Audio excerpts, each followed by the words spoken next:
scores. Connor McDavid has done it again. And this one's going back to Edmonton.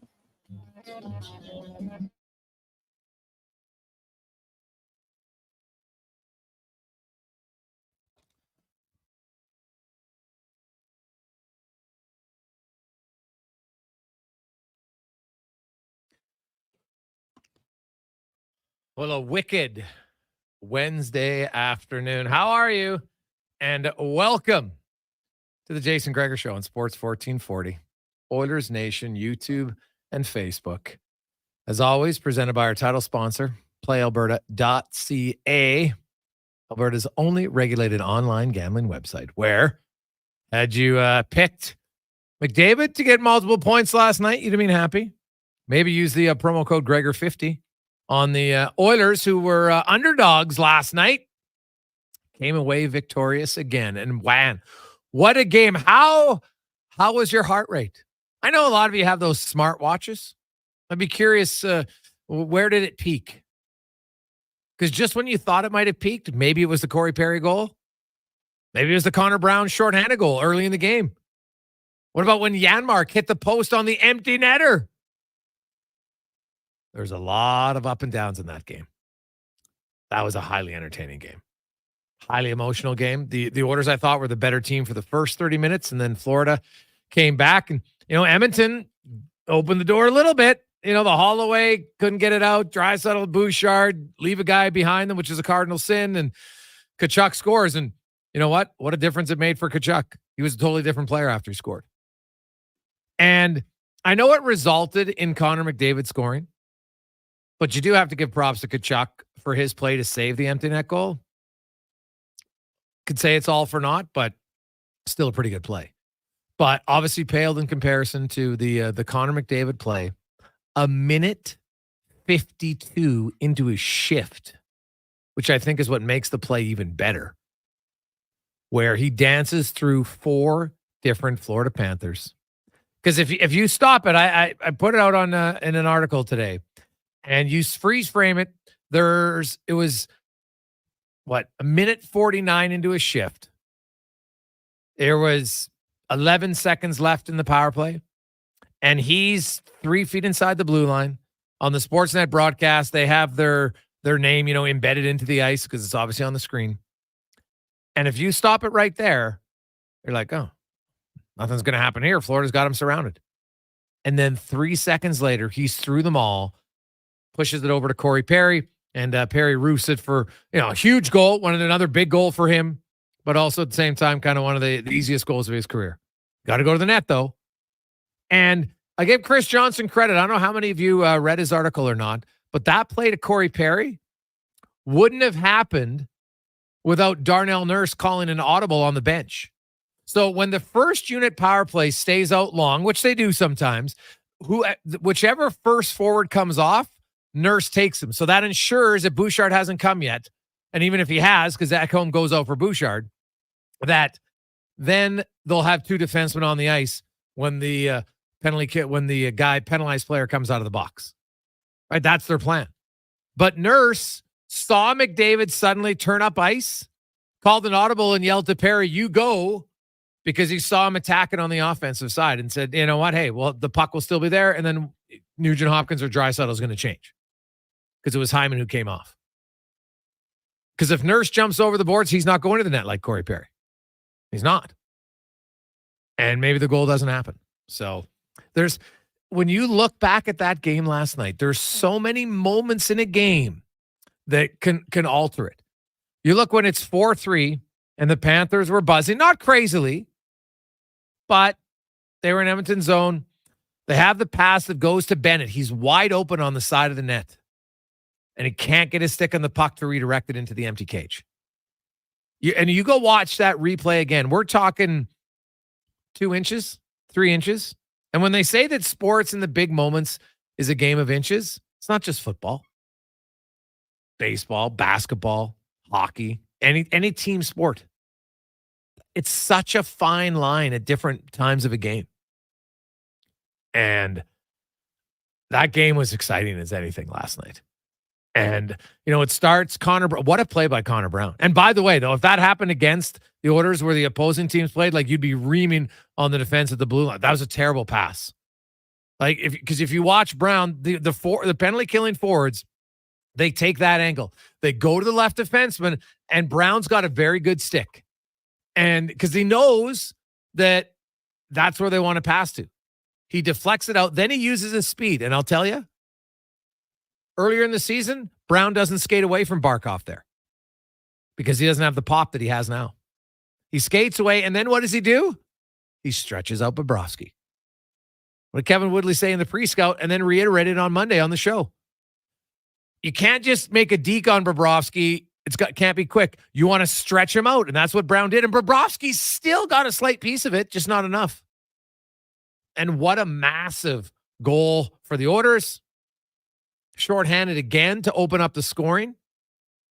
And man, Connor Brown and Matthias Janmark. Are you like, I know, and we'll talk lots about McDavid, as we should. But there's so many other guys in the game last night. What about Stuart Skinner in the first 5 minutes of the game? I could argue that Stuart Skinner saved the game right there. 2 point-blank chances in the first 4 minutes for Florida. And to me, I looked at it and I said, you know what? This game's going to have some offense. And it did. End up with 8 goals, obviously 1 into an empty net. But that game, I thought from start to finish, that was the most entertaining game of the series. And I know that Oilers fans like, hey, the 8-1 game, that was the most fun game for Oilers fans, no question. But it wasn't necessarily entertaining. You know what? Because to me, entertaining, scoring lots of goals is great. But when there's not a lot of lead changes and you're relaxed and you're having fun, it was the most fun game for Oilers fans, no question. But I thought last night was the most entertaining game of the series. And I'm trying to think of other games against Dallas or Vancouver that I would think would rate. The Vancouver game never really had that type of pace. That game was amazing. Like how many you felt like maybe it ran 400 meters. I'm not going to say a marathon because 99.9% of us have never ran a marathon. So why would I say that? What about a 400 meter? It's a tough race. Like you're spent. You're exhausted. You're sitting down. You're like, oof. I just want a session there with my significant other. Pretty spent right now. It was all that. And you know what? Game 6. Well, I'm excited to see what type of game it's going to be. So we got lots to discuss on the show. 833-401-1440 in our email inbox. 833-401-1440. Oh, Connor McDavid played almost 25 minutes last night. And it's his pace of play. As much as he's so skilled, I think, honestly, his conditioning gets underrated. For him to do that, and it was a 2-minute and 22-second shift, but there had been a TV timeout when the penalty came on, so it was a minute 52, right? He was on the ice for 30 seconds. Then the penalty came to Okposo. Then they had the TV timeout. And then out of the TV timeout, he stays on the ice and scores. Sets up Corey Perry. A minute 52 into the power play. That's the part where, like, how do you defend that? Because usually guys get a little tired later in their shift. Even if it's a power play shift, you still got to go up and down. You're still moving. It's not like he's just standing there. That's what makes it so impressive to me, is that he did that. I was on Kipros and Bourne, and when I mentioned that, both of them were like, what? They're like, that can't be right. I'm like, no, it is. Late in the shift. We'll look at both of their power play goals scored late for the Edmonton Oilers. What did we say yesterday, Connor Halley, on the show? The Oilers power play had to show up. And it did. Their penalty kill showed up again. 5-on-5 wasn't their best game of the series by any stretch. They weren't awful, but I thought Florida controlled more of the play, especially in the second half of the game, 5-on-5. Edmonton didn't break a ton, but they didn't generate as much as they have 5-on-5. And that's going to happen. Florida's a good team. You're not going to dominate every game 5-on-5 like they are. So Connor McDavid is now up to 42 points. He extends his record of 35 up to 35 assists now in one playoff year, which is not like now he's 4 ahead of Wayne Gretzky. Think about that. 4 ahead. Now I know, we had some texts yesterday. They play more games. I don't care. I'm not, whatever. I just look at McDavid like, you look at he's the first player in the 106-year history of the NHL to produce consecutive 4-point games in the Stanley Cup final. Now, Gretzky had 2 4-point games in a final, but different games, not back-to-back. He did in 1985. So they're the only 2 guys to ever do it in the Stanley Cup final. He produced 3 points in the second period, became the first player to record multiple 3-point periods in a single Stanley Cup final. Did it in game 4, and now game 5. His 8 points in games 4 and 5 are the most points in NHL history when facing elimination in a Stanley Cup final. Well, guess what? He faces elimination again in game 6 and still in game 7. It could be up to, I don't know, 16 points at the pace he's on. Probably hard, but you never know. So it was that type of night for McDavid. And I've said this many times, don't take it for granted of how good McDavid is. Because he's somebody that the decade of darkness sucked when you were in it. And I don't know if having McDavid now makes it worth it. I don't believe in that. But it's a reminder to say, as much as you despised it and were frustrated by the decade of darkness, you should make sure that you enjoy and appreciate the decade plus that you're having with McDavid. So we got a lot of text to get to. We have a loaded show for you today. Jared Stoll, of course, 2-time Stanley Cup champion with the LA Kings, went through the Cup final with the Edmonton Oilers in 2006. He's going to join us. We'll just talk. You come home now for Game 6. Now they weren't down 3-0, but they were down 2-0 and 3-1, which is the orders were the same. Then they went into Game 5. Now they needed an overtime goal, shorthanded. How crazy is that? The Oilers scored a shorthanded goal in Game 5 in 2006. They score a shorthanded goal in Game 5 of the Stanley Cup final 18 years later. Crazy. So we'll talk to Jared Stoll. Jordan Baker, we'll talk a little B-ball. Mike Rupp will be by. Spec, Jay Onrait, and our Who Is It Wednesday guest today. Now, this guest, he was a second-round pick in the National Hockey League. Had a career. Woo! He played for 5 different NHL teams. 6 different NHL teams and 14 different professional hockey. So he's going to have a lot of stories. He also scored one of the biggest playoff goals in Oilers history. Who is it Wednesday? 833-401-1440. Con man, what was your biggest takeaway from the game last night? Geez. One, going into the tough environment down there in Florida and getting a team that wanted to win it on home ice, you knew you were going to get a good push from them, and that's certainly something. But I'm going to go with the special teams, not only on the power play, but getting Connor Brown to score that goal like he did. I mean, he's been an absolute gamer. You can tell that he's got his swagger back, and then for the power play to go out there and do what they did, and in the fashion that they did. We've seen them in the past whip it around effortlessly, score 40 seconds in, not even break a sweat. These required a little bit more work and a little bit more of that power play time, and Connor McDavid just going absolutely all world. There's a lot of things you can say about him, but he's just elevated his game so much in these last 2 games, what he's been able to do. It's really something to watch, something we have to be appreciative of, and something that I've really started to notice the sporting landscape, not just Edmonton, not just Canada, not even just the hockey world. You're seeing the casual fans who are starting to get into it realize just how good this is, which is amazing for the game. And yeah, just quite the performance from the Oilers with their backs up against the wall here, really showing what they're made of and what they're able to do. Yeah, I've always said having the best players in your sport in the final will help build the game and draw attention rather than the big markets. Big markets, yeah, sure, you have a fan base built in, but it doesn't grow it outside if you don't have the storyline. So you had McDavid, who's obviously very good. Leon Draisaitl pretty good too, but McDavid's McDavid. Then you had the Oilers down 3-0. And all of a sudden now people are like, what? He had a 4-point game? Oh, they won 8-1. Maybe I'll turn it on. What is going on? He's got another 4-point game? Well, now I got to watch Game 6.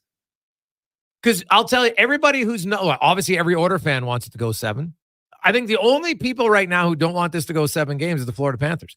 Because even Canuck fans and Flame fans who obviously aren't cheering for the Oilers are like, yeah, I'd rather the Oilers lose in 7 than in 6 because it's more heartbreaking. Honestly, that, and I can respect that. I get it. Right? You're a fan of the Flames and the Canucks. You don't want the Oilers to win. I totally understand it. I get it. So don't take it personal because you'd probably be the same way, or you should be. You wouldn't be cheering for Vancouver. Hey, I'd like to see the Canucks win in 7. Pardon? No, you wouldn't.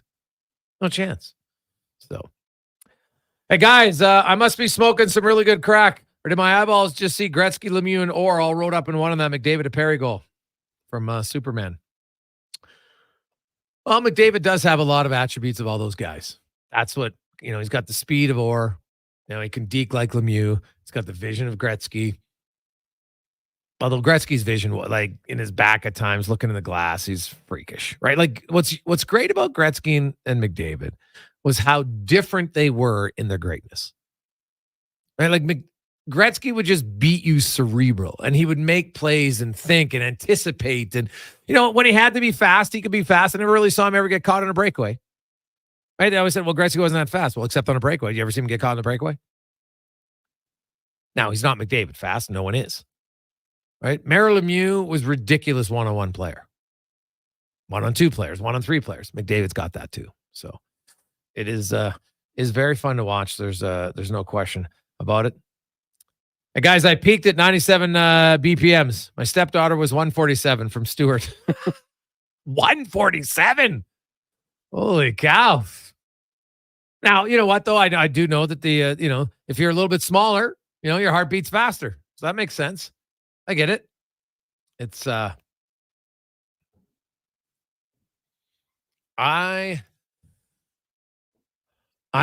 very intrigued to see what happens in game 6 because, man, I'll say this. I thought Edmonton had dominated the third period of game 3. They crushed them in game 4. They dominated the first half of game 5. Right? Well, they outscored Florida at one point 11-1. Right? Over a 6-period span. They were dominant. Absolutely dominant. Actually, even more than that. What am I saying? It was 14-2 at one point. 14-2. And then the Panthers scored twice. You know what? After Tkachuk scored, you noticed him. He wasn't noticeable prior to that. So that's an area the Oilers should be concerned about a little bit in game 6. Not that they can't handle it. I'm just saying that's something that Florida desperately needed. I think it makes the series better. I still view Edmonton as the favorite. Tomorrow, Play Alberta has them as the favorite as well. And many of you, the favorite. Now we got hey, Gregor, I know you're a season ticket holder. Would you sell your tickets to the game to make the money or go to the game? From Paul. Well, Paul, actually, true story. So before the Stanley Cup final, because my son, the tickets are super expensive. My son's 10. He doesn't get to go to every game. That's just ridiculous. So he didn't go to any of the games in the conference final. And I told him, I said, I'll make a deal. You could go to a game in the Stanley Cup final. So they beat Dallas. And before the series started, I said, you get to pick which game you want to go to. He picked game 6. And he says, well, Dad, I want game 6 because there's a chance that the Oilers could win the cup then. And I'm like, okay, I see your reasoning. Now, you got to remember, he's 10 years old. So they lose game 1. Even though they played well, they lost. Then they lose game 2. So now he's like, well, maybe I should have went to game 3, Dad, because I think they're going to win. Well, they lose game 3. So he's like, well, I'm happy it wasn't a game 3.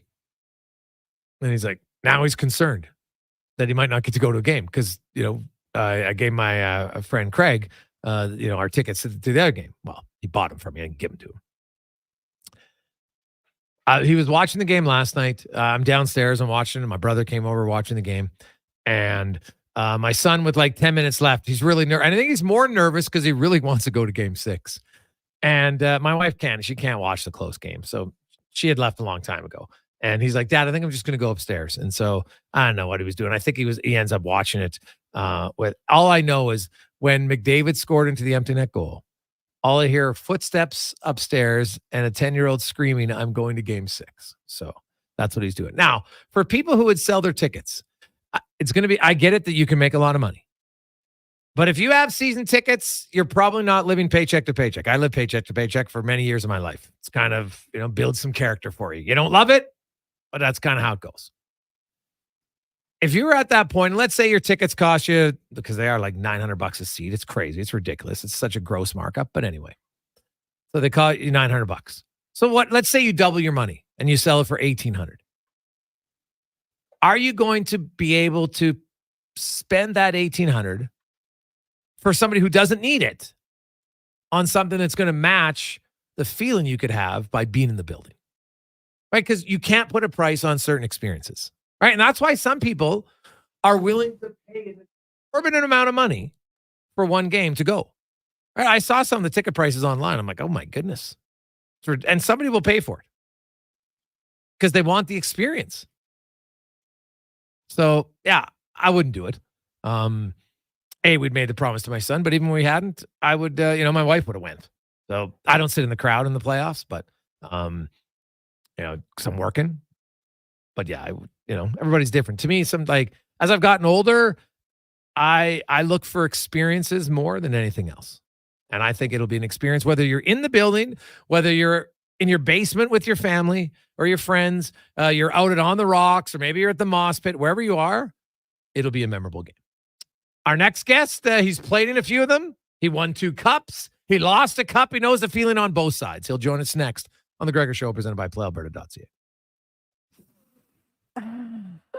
Bon-Ton Bakery has been baking bread since 1956, but also offers a whole store of delicious local and specialty foods today. So we're not just your daily bread source. Bon-Ton has treats for your friends and work. Comes Draper to the point, shot by Williams. Weathers this storm. Horkoff ahead to Stoll. Stoll across the line, his shot blocked, rebound in behind the goal. Horkoff tried to jam it.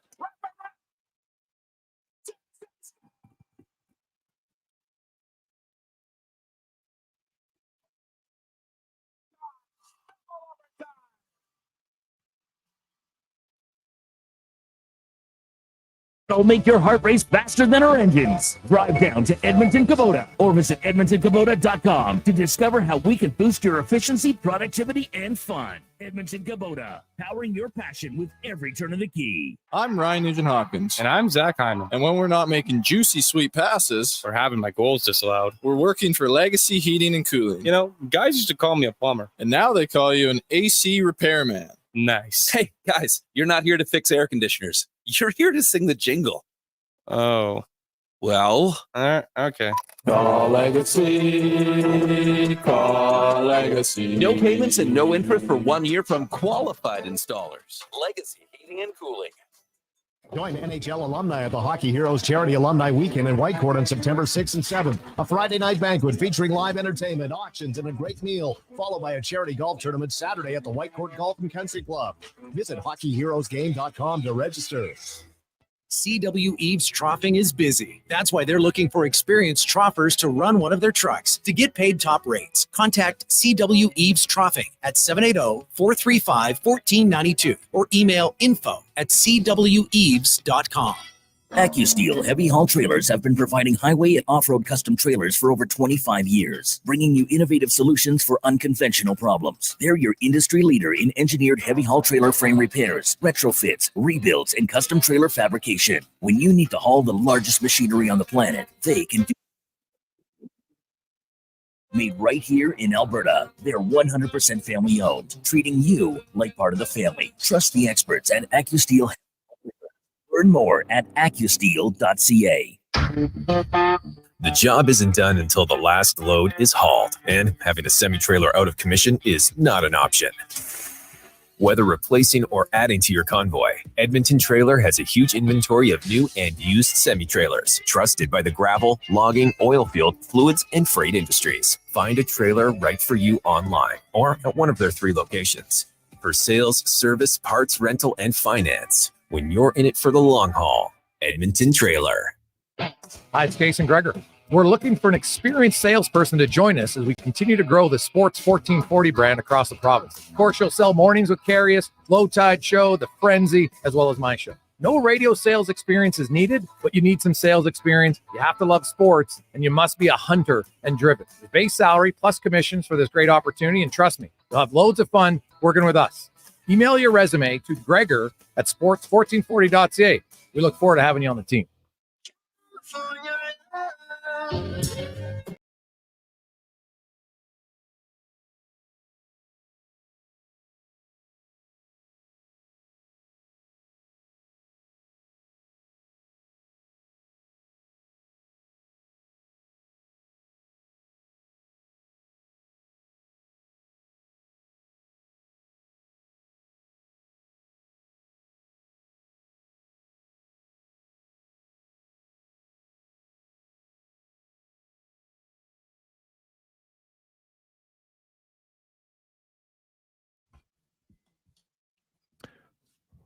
We continue on Wednesday afternoon. How are you? Jason Gregor, Connor Halley on Sports 1440, Oilers Nation, YouTube, and Facebook.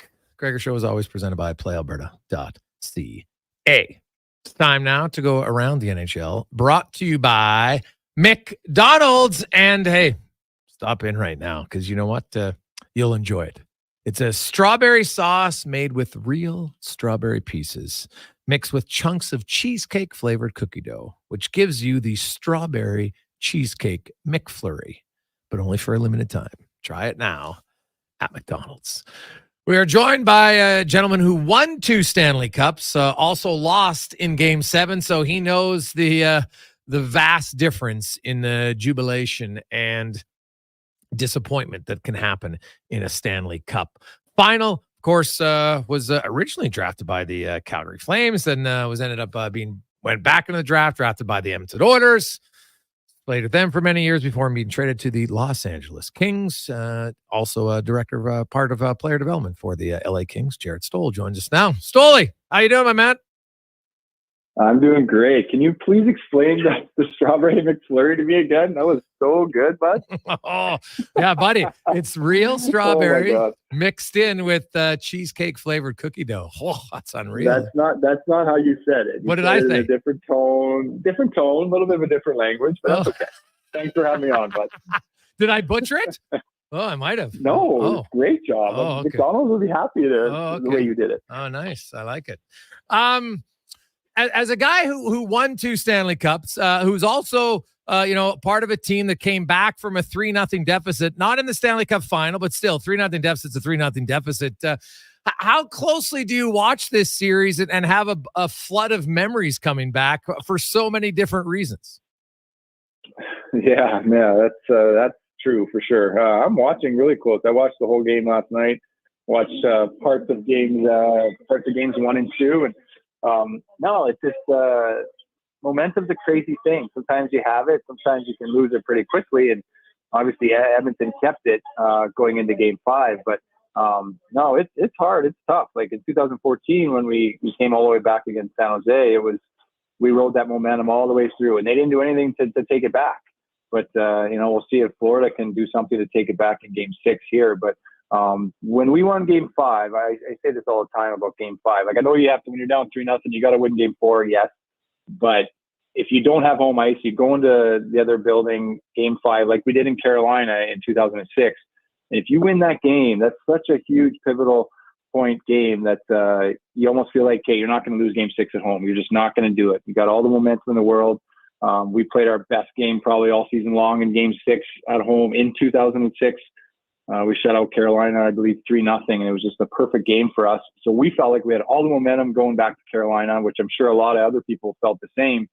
But then Carolina came out and had a great first period. We're all over us, and we ended up losing the game. So a lot of things on the other side of it in 2014, like I said, we just kept the momentum from Game 4 on, and San Jose just didn't do anything to take it back. So it's going to be awesome to see what happens in Game 6. I hope the Oilers can keep the momentum and keep playing well and push this to 7. But anything is possible. The Florida Panthers are there for a reason.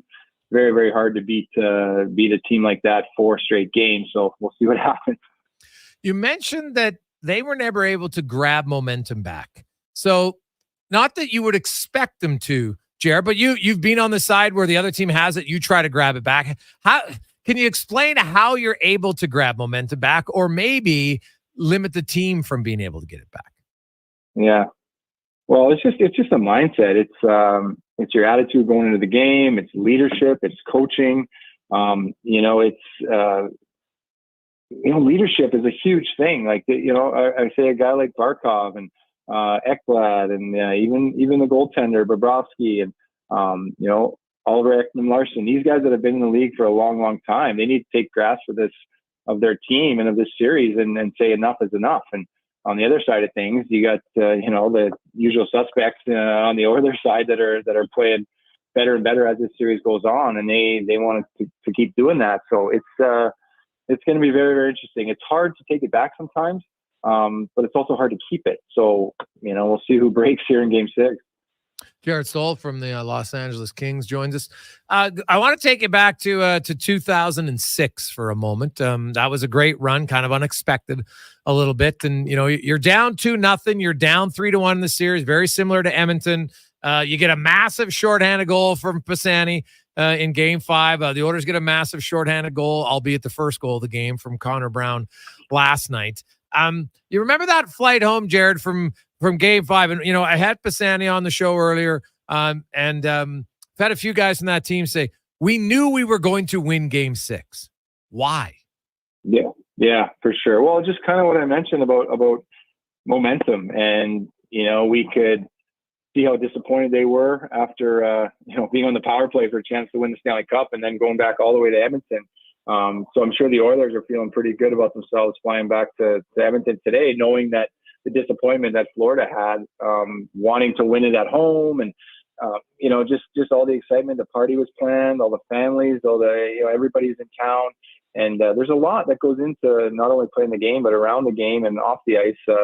I obviously know firsthand in 2012 and 2014, like we were up 3-0 against New Jersey. And all of a sudden they came back and it's 3-2, Game 6 in our building. All the pressure was on us. We don't want to go back to Jersey for a Game 7. So we had to come out guns a-blazing, and we did in the first period. And we're up 3-0 after 1. So that's what I mean about momentum. Like New Jersey they probably felt like they had all the momentum after winning Game 4 and 5 in this series. And then Game 6, we smoked them 6-1. So anything can happen. It's just that's sports. It's such a fun game and an exciting game to watch because absolutely anything can happen. And now everybody's excited. The Oilers are back in the series and now playing on home ice, but you also got to be careful. Like Florida Panthers are in the Stanley Cup final for a reason, and they were in the Stanley Cup final last year for a reason. So it's definitely not going to be easy. Who I'm cheering for, the Oilers. So I hope they can pull it off and take it to 7.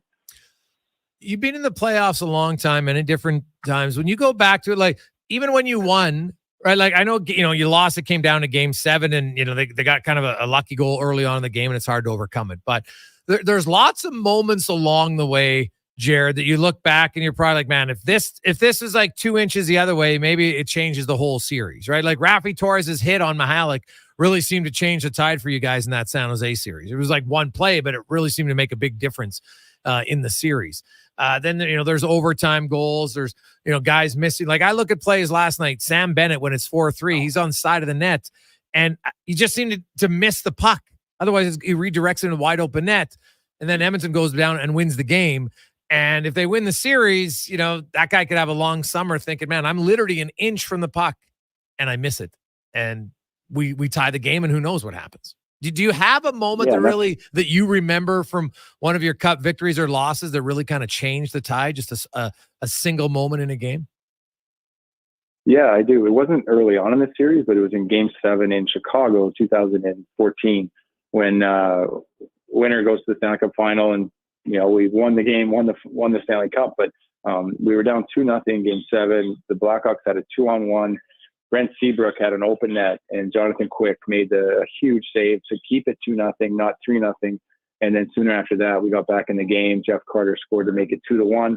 We ended up winning that game. If we're down 3-0 in that game, probably pretty hard to come back against the Blackhawks. So that was one memory I'll never forget. 2-on-1, empty net for Seabrook, and Jonathan Quick did what he always does. Yeah, he made some massive saves. Speaking of guys who do what they always do, as a former player, do you kind of marvel? Like, not many people thought some of these Gretzky records would be attainable. And here's Connor McDavid set the NHL record for most assists in a playoff year, and he has at least one game, maybe two, to add to it. He's already got 35. He's now got 42 points in the playoffs. 42. right? Like the record's 47. Only Gretzky and Lemieux have had more than 42. Like, what do you make of McDavid and specifically his performance last night? Well, it's just he keeps amazing everybody. I think with you got nothing to say anymore about what he's doing and the records he's breaking. And no disrespect to the goaltenders, but I think the goaltenders are in today's game are a little bit better than they were back then and are bigger, fill the net more, and it's hard to score. It's really, really hard to score. It's a tough league, and the points that he's putting up and the plays that he's making, it's incredible. It's you don't even know what to say anymore. Honestly, it's we're just everybody just be fortunate and lucky that we're being able to watch these games, whether live or on TV, in this moment of this time of his career, to just watch in awe of what he's doing. Stoll, always good to catch up with you. I know you got to jump on a flight. Enjoy Game 6, and if there is one, 7, wherever you'll be watching. We appreciate your time as always. Perfect. No problem, Jason. Appreciate it, man. There you go. That's Jared Stoll from the now with the Los Angeles Kings, but formerly, of course, with the Oilers in 06. And, lots of big moments. Like there's so many moments in the game. Like even think about in a weird way. So Tkachuk comes back. He makes a great play to save the puck from going in, and then watch how high he hits the net. It goes up on its moorings, right? And the moorings nowadays are very different, right? They bend a little bit. There's some give. It's almost like it's right at the top. It's probably what? Centimeter from coming off. Now there's still 19 seconds left. If the net comes off, they blow the whistle. McDavid doesn't score. Slightly lowers the stat line for him from 4 points to 3. Big difference. More importantly, there's a slight chance they win. And still, pretty low, let's be honest. Defensive zone face-off, 19 seconds left. Probably not going to happen, but you never know. And it's memorable because the play stays alive. If he stops that puck and then it rolls off, and it might even become a bigger play because it was all over the U.S. People were tweeting about it. It's on Brock. Look at this, because it was a great play. But then McDavid, Oliver Ekman-Larsson, I don't know if he thought the net was off the moorings. He thought the puck was in. I don't know, but he didn't really seem to be alert on the play. And then McDavid scores, which is fitting. And keep in mind that even the shift before that, Yaremchuk makes a great play to outrace the defender, chips the puck, hits the post, and then almost puts the rebound in. Like, there were so many big moments in that game in the final 2 minutes that just made it so exciting to watch. Right? Like, how many of you were screaming when Yaremchuk hit the post and you're thinking, oh my God, because earlier in the season, remember when the Oilers couldn't score and the empty net saved their life? And was it once or twice the other team came back and scored? So you're thinking, uh-oh. Right? Like, you don't want to give him any opportunity to stay in the game. So we'll see. 239. A few other things. We haven't even mentioned the other big stories today around the NHL. So Jacob Markstrom is no longer a Flame.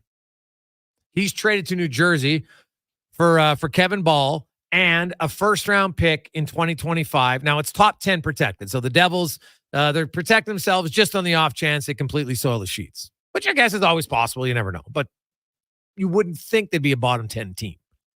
Right? There's no guarantee they make the playoffs, but you probably wouldn't think they're a bottom 10 team.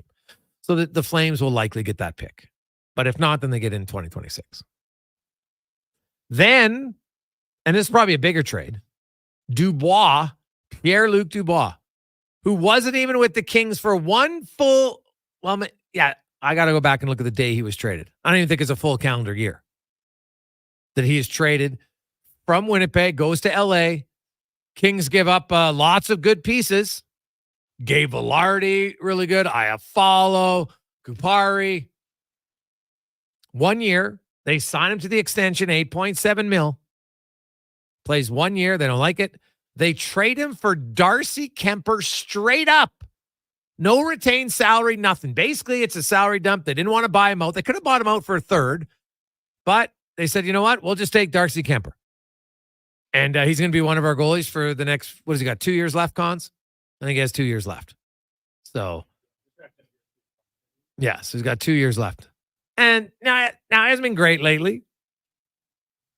So, man, like that is not the best asset management. But some would argue, hey, you make a mistake. The worst thing is to compound the mistake by adding to it. So, Pierre-Luc Dubois out of the division. I guess there goes LA center depth. Remember the conversation last summer was, the Kings center depth is going to be unbeatable. Nope, it was not. But I will say this. I think Dubois is going to go to Washington. And I think he's going to have a decent few seasons there.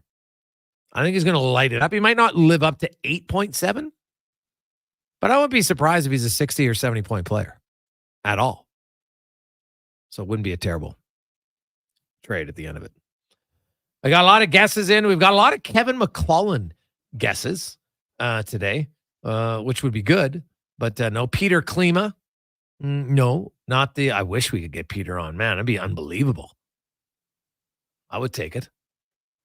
One of the biggest goals in Oilers history for sure, but not him. So good guesses. So yes, our who is it Wednesday guest played for 5 NHL teams in his career. Also was a second round draft pick, by the way. Of course, played for the Oilers. He played in 7, 8 other cities. So that's 13 cities in his career he played in. Also scored one of the biggest goals in Oilers playoff history. Now, not when I say biggest, it's not like top 3 or 4, because those ones I think most of us know. But still, it would be up there. I think it's top 10. If not top 10, it's definitely top 15, but probably top 10. When you look at big goals for a franchise at a key time. So, who is it Wednesday? We'll talk about that and more when we return on the Jason Gregor Show, presented by PlayAlberta.ca. Let's do this, Edmonton. For the empty net. Takes it up, off the goal line. Rebounded McDavid fires and scores. And there will be a game 6 of the Stanley Cup final. This is Sports 1440. At McDonald's, we know summer can go by quickly, so make the most of all the park hangs, beach days, sunsets, and festivals. Whew. With a $2 plus tax sundae or snack-sized milkshake, or an app-exclusive $1 plus tax soft serve cone. At participating McDonald's restaurants in Canada, prices exclude delivery. App download and registration required. 0% for 60 months. I'm not kidding. Where? Wolf GMC Buick. And it's GMC's Adventure Calls event. Pick out a new 2024 Sierra with finance rates as low as 0% for up to 60 months. If you're a Costco member, you get another $1,200 off purchase price on any 2024 in-stock Sierra. We're talking half tons, 3/4 tons, even 1 tons. If you'd rather an SUV, we've got low lease payments and an awesome selection on GMC terrain. So get in today and get your adventure on. Wolf GMC Buick. We're making it easy. Whether you're gearing up for a corporate golf tournament or just taking a client out for a round, get your branded shirts, jackets, golf caps, and prizing at Elite Promotional Marketing. Before you tee off, make sure you head to ElitePromoMarketing.com. What's cracking at Cattail Crossing? The Mixed and Mingle League. Join Cattail Crossing Golf and Winter Club every Thursday as they pair up males and females for a fun and social round of golf. Only $33.30 all season long. Details at cattailcrossing.ca. Move Water is your one-stop shop for all things water. From freshwater to wastewater, we've got the pumps and solutions to keep your water moving where it matters most. Move Water, your water solution experts. Visit movewater.ca today. Black Friday pricing is back at the Brick. Check out the latest deals in every department, as well as hot new items just in time for summer. This Friday, June 21st, from 5 p.m. to midnight only, shop incredible 7-hour door crasher deals, like 65% off sofas when you buy the matching love seater chair, and 50% off mattresses $9.99 or more. Take advantage of these fabulous deals today, because Black Friday pricing won't last forever. Some exclusions apply. The Brick, saving you more. Postseason is always exciting for hockey fans, but for GS, it's all about construction season. For 50 years, GS Construction has been laying the groundwork for your community, but they can't do it without the best team possible. GS Construction is scouting for experienced and motivated laborers, pipe layers or pipe layers helpers, lead hands, operators, top men or women, and a water and sewer foreman. Apply today and start working for the 2024 construction season. Visit gsconstruction.ca today. As a business owner, you know that good business is based on good relationships. So imagine, how would you feel if your commercial insurance was driven by people, not products? At High Street Insurance, we've been serving Canadian businesses like yours for 10 years. People, taking care of people. We take the time to learn about your business so we can ensure that your insurance coverage is finely tuned to the nuances of your commercial situation. Good protection starts with understanding you. Reach out to us today at highstreetinsurance.com. The cheesy burger pizza is back at Papa John's. See what happens when you ask for it? Boom! Finally, it's on the menu again for a limited time. Get all the items in the Cheesy Burger Trio or choose between the large Cheesy Burger Pizza for $18.99, Cheesy Burger Papadilla for $9.99, and Bacon Cheesy Burger Papa Bites for $8.99. All made with sizzling beef, dilly pickles, ooey gooey cheese, and burger sauce. That's right, burger sauce. Get it before it's gone. Better ingredients, better pizza. Better get you some Cheesy Burger Pizza at Papa John's. Uber Eats is now in your area. We've got it all, from your favorite restaurant dishes to groceries and essentials. And get $0 delivery fee on all your orders. What are you waiting for? Try Uber Eats now. Taxes and fees still apply. See app for details.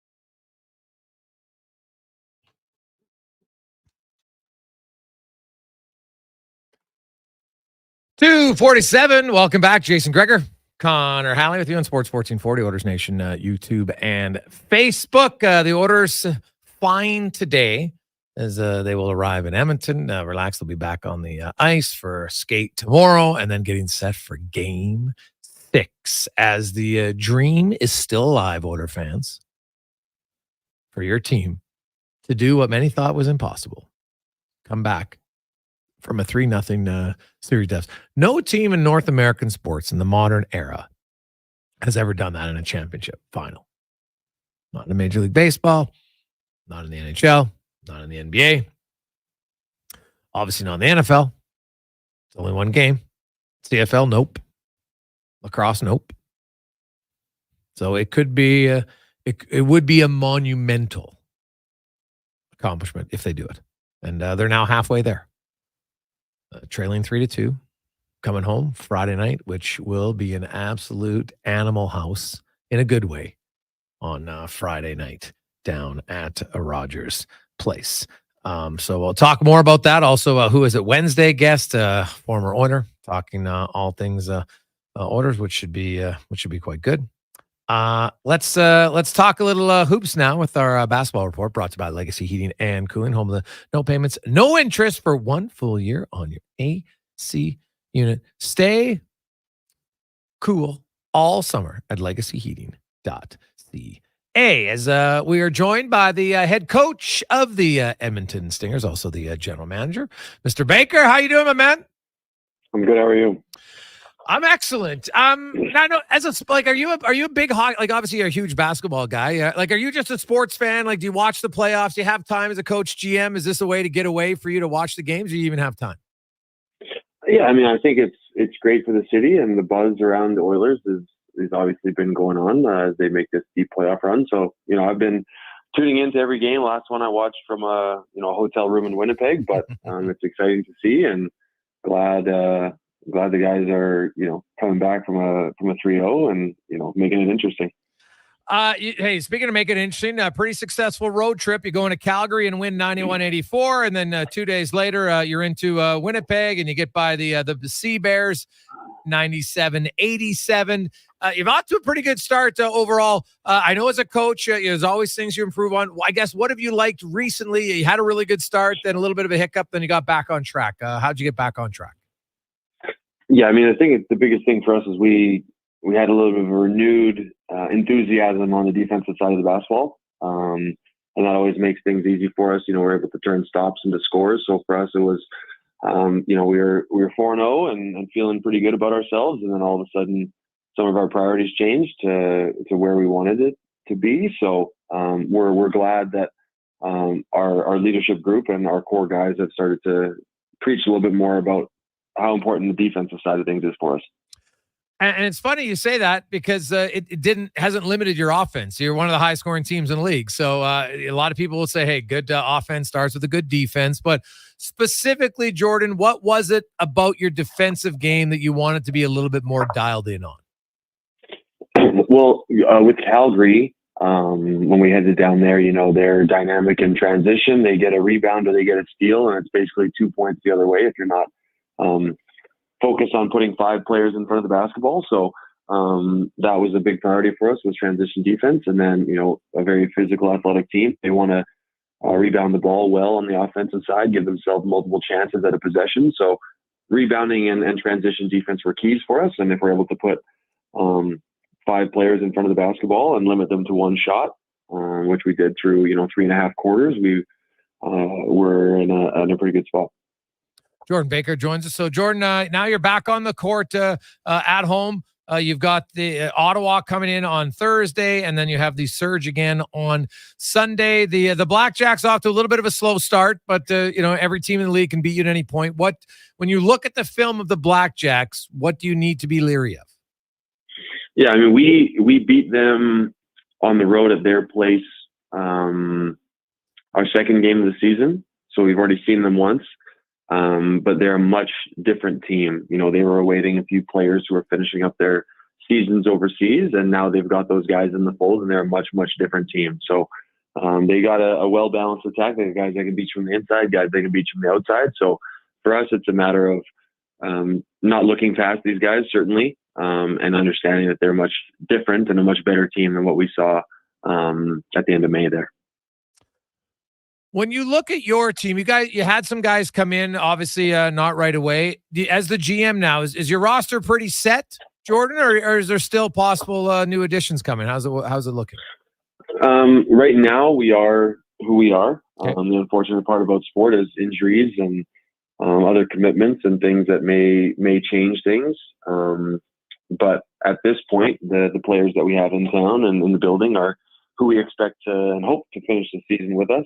The important part about the CEBL or one of the things that helps a team have success in the CEBL is cohesiveness and cohesion. And if you're able to have the same group of guys all summer long, it certainly helps with that and keeps people on the same page and, has everybody playing for each other and caring about each other when it comes playoff time. Yeah. And that's like team continuity is definitely important. For you last year, was year number 1. This year you've added the responsibility. How different is it for you wearing both hats this year? I certainly, as the head coach last season, played a large role in identifying and determining, what type of player we wanted to have be a part of the Edmonton Stingers. Both Steve and I, Edmonton guys, want players that are talented, no question, but also people that are going to represent Edmonton the right way. And so, this year I took a little bit more of a lead in that regard in terms of signing players and negotiating with agents. But in terms of actual personnel decisions, not much has changed, just a little added paperwork. Yeah. I get that's always the different fact. Now, what about the negotiation of contracts? Do you find is that at all a weird one because you're the coach on one hand and you're the GM on the other side? Yeah, it simplifies things a little bit because you're in a position where you can say, hey, this is, as a general manager, where we think you fit in, but also as a coach, this is where we think you fit in. And you don't have to have separate conversations with multiple people on the line. You can present them with the information as both parties. And the challenging part is always, hey, come spend your summer in Edmonton. Especially when, if people haven't been here before or don't understand our city and don't understand the long days and the beautiful weather and the excitement around the team, it's a little bit of a recruitment process there. But, generally once we get people in the fold, we're able to retain them as long as we'd like. Looking at just overall at the league itself, Jordan, now, you see the players in the league. We've seen Jamara Moon go and other guys go to not only the NBA, but the G League as well. Where do you see kind of the growth and the development as far as the players you're getting, the overall quality of play in the league now? Yeah, I mean, I've said this a few times before. Like, I'm glad I got out and retired when I did, because I don't know if I'd be able to hang in today's league. The talent level is excellent, both on an individual and a team perspective. So the league is rising. It's gaining respect around the globe as somewhere where teams are looking to identify players for their seasons that start in September. So I think the CEBL is doing what it's designed to do, which is to help springboard players into better winter season contracts and better opportunities, especially Canadian players. Yeah. Awesome. Well, best of luck tomorrow against Ottawa, and then on Sunday. So perfect timing. Not going to. You can watch after a win on Thursday for you. You could watch Game 6 if you like on Friday, and then get set for your game on Sunday. And who knows? Maybe it'll be a Game 7 for the Oilers on Monday. So lots of fun time for you and fans in Edmonton. They get to go to the Stingers Thursday, Sunday, and the Oilers on Friday. It'll be a good weekend of sports. Appreciate your time. Appreciate it, and go Oilers. There you go. That's Jordan Baker, head coach and GM. The Stingers off to a really good start. They are 6-2. And I'll tell you, if you've yet to be to a Stingers game, it is awesome. It's a great, bring your kids. It's a fantastic, very affordable for families. Right? You can get to the games. Parking's free. Well-priced tickets. And it's like the venue's great. You're right on top of the action. I love that, you're not inundated with the final 3 minutes in basketball taking a half an hour, because when you get to 4 minutes, what they do then is now it's a race to see who scores. And from that point, whatever the team leading is at that point with 4 minutes to go, then you add on 9 points, and that's where you have to get to. And that team wins. So I love that, actually, in basketball. So they do that. Also, you have very affordable food, which I think is always key, because you take your kids to the game, they like to have some popcorn, maybe a pop or a drink. Mom or dad wants one. So if you haven't been, I highly recommend you go, because it's excellent. When we come back, it's Who Is It Wednesday. Very much looking forward to our guest. A few of you have correctly guessed it. I like it. We'll tell you who it is after the Con Man and a Sports 1440 update brought to you by Booster Juice. And stop in. They got the Booster Tasters on right now. 5 vibrant flavors you can try. Download the Boosters Reward app and order one right now, only at Booster Juice. This is the Sports 1440 update. The Washington Capitals have acquired Pierre-Luc Dubois from the Los Angeles Kings in exchange for goaltender Darcy Kempen. The deal is 1-for-1 with no salary retention. Dubois recently completed the first season of an 8-year contract with an AAV of $8.5 million, while Kemper is heading to the third of a 5-year deal with an AAV of $5.25. The Calgary Flames are sending goaltender Jacob Markstrom to the New Jersey Devils, retaining 31% of a $6 million cap hit to complete the deal. Defenseman Kevin Ball and a 2025 first-round pick, which is top 10 protected, are headed back to Calgary. The Flames, who are without a deal or a first-round pick in 2025, now have 6 first-round selections over the next 3 drafts. And the San Jose Sharks added some much-needed forward depth on Wednesday to complement an upcoming young movement, as they claimed Barclay Goodrow off waivers from New York, also acquiring Ty Dellandrea from Dallas in a trade. Dellandrea is set to be a restricted free agent in July, but the Sharks will have his ARB rights. In the association, all-star forward Pascal Siakam intends to sign a 4-year, $189.5 million maximum contract to stay with the Pacers. Siakam, 30, plans to sign this one closer to July 6th. The Pistons fired head coach Monty Williams after one season, absorbing the remaining $65 million on his contract. Major League Baseball today, the Jays are in action. They'll host the Red Sox just after 5 o'clock. 2 games underway right now. Giants trail the Cubbies 6-5 in the 9th. Midway through the 4th, the Diamondbacks up on the Nationals 1-0. Earlier on, Braves knocked off the Tigers 7-0. Pirates over the Reds 1-0. Cards losing to the Marlins 4-3, and it was the Padres over the Phillies 5-2. Euro 2024, 3 games today, all final. Croatia and Albania had a 2-2 draw. The Germans blanked Hungary 2-0, and it was Scotland and Switzerland tying at 1 apiece. And in the WNBA tonight, you got the Fever Mystics, Dream Lynx, and the Aces hosting the Storm just after 8 o'clock. Coming up in hour 2 of the Jason Gregor Show, it's another edition of Who Is It Wednesday. I'm Connor Halley. This has been a Sports 1440 update. It's Sports 1440, a Stingray radio station broadcasting on Treaty 6 territory. Download the free iHeartRadio app and listen to CKJR wherever you go. Finals fever is here, and it's all about the Oilers. We're boosting your odds and enhancing your parlays on all playoff games. Every bet on any game enters you into a draw to win seats for the 2024-25 hockey season, or 5 pairs of seats to 5 separate Oilers games for the 2024-25 season. Use promo code Gregor50 when you deposit at playalberta.ca to receive a $50 free sports bet. Join the excitement and cheer on the Oilers. Let's bring it home. Bonus terms and conditions apply. Edmonton's premium live music and party venue is On the Rocks. Check out Bingo Tunes on Monday. Perform on the best stage in town with karaoke on Wednesdays. Learn how to salsa with Salsa Rocks on Thursdays. And every weekend, OTR goes live. With your favorite bands on the OTR stage and DJ Kenny K. For everything that's going on at On the Rocks, give us a follow. Facebook, Instagram, or Twitter. At On the Rocks, EDM. Eat well, party hard. On the Rocks. On the Rocks. On the Rocks. Open every day till 2 a.m.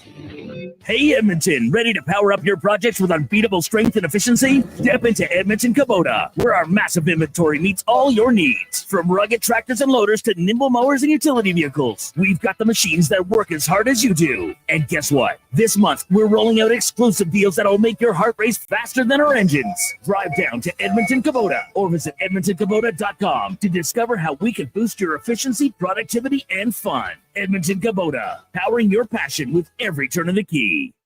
Wow, get ready for a silly hockey fans. Your partner in power just skated onto the ice. EWEL.ca, the new e-commerce website for electrical wholesalers Edmonton, is ready for the Power Play 24/7 365. UL skates to where the puck will be in 5 years. Now that's forward thinking. Killer selection, slamming products from the best brands, and legendary service. Don't sit on the bench. Get your account today at ewell.ca and win that project. Plug into your partner in power. Get an EWEL.ca account today. Gather around the radio, kiddies, for the best time of day. It's Oodle Noodle time. Listen in this week as your noodle hero battles the barbarous Bobby Burger. Now sing along. You know the words. Oodle Noodle time.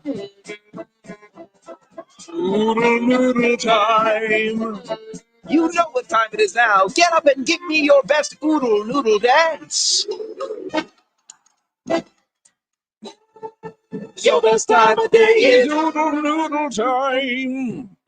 I'm Colin Livingston, president of Cantork. Since 2016, we've been at the forefront of hydraulic torque wrenches in Canada. I'm delighted to share our latest venture, in-house production for quicker turnaround, superior quality, and heightened versatility. Experience excellence at cantork.com.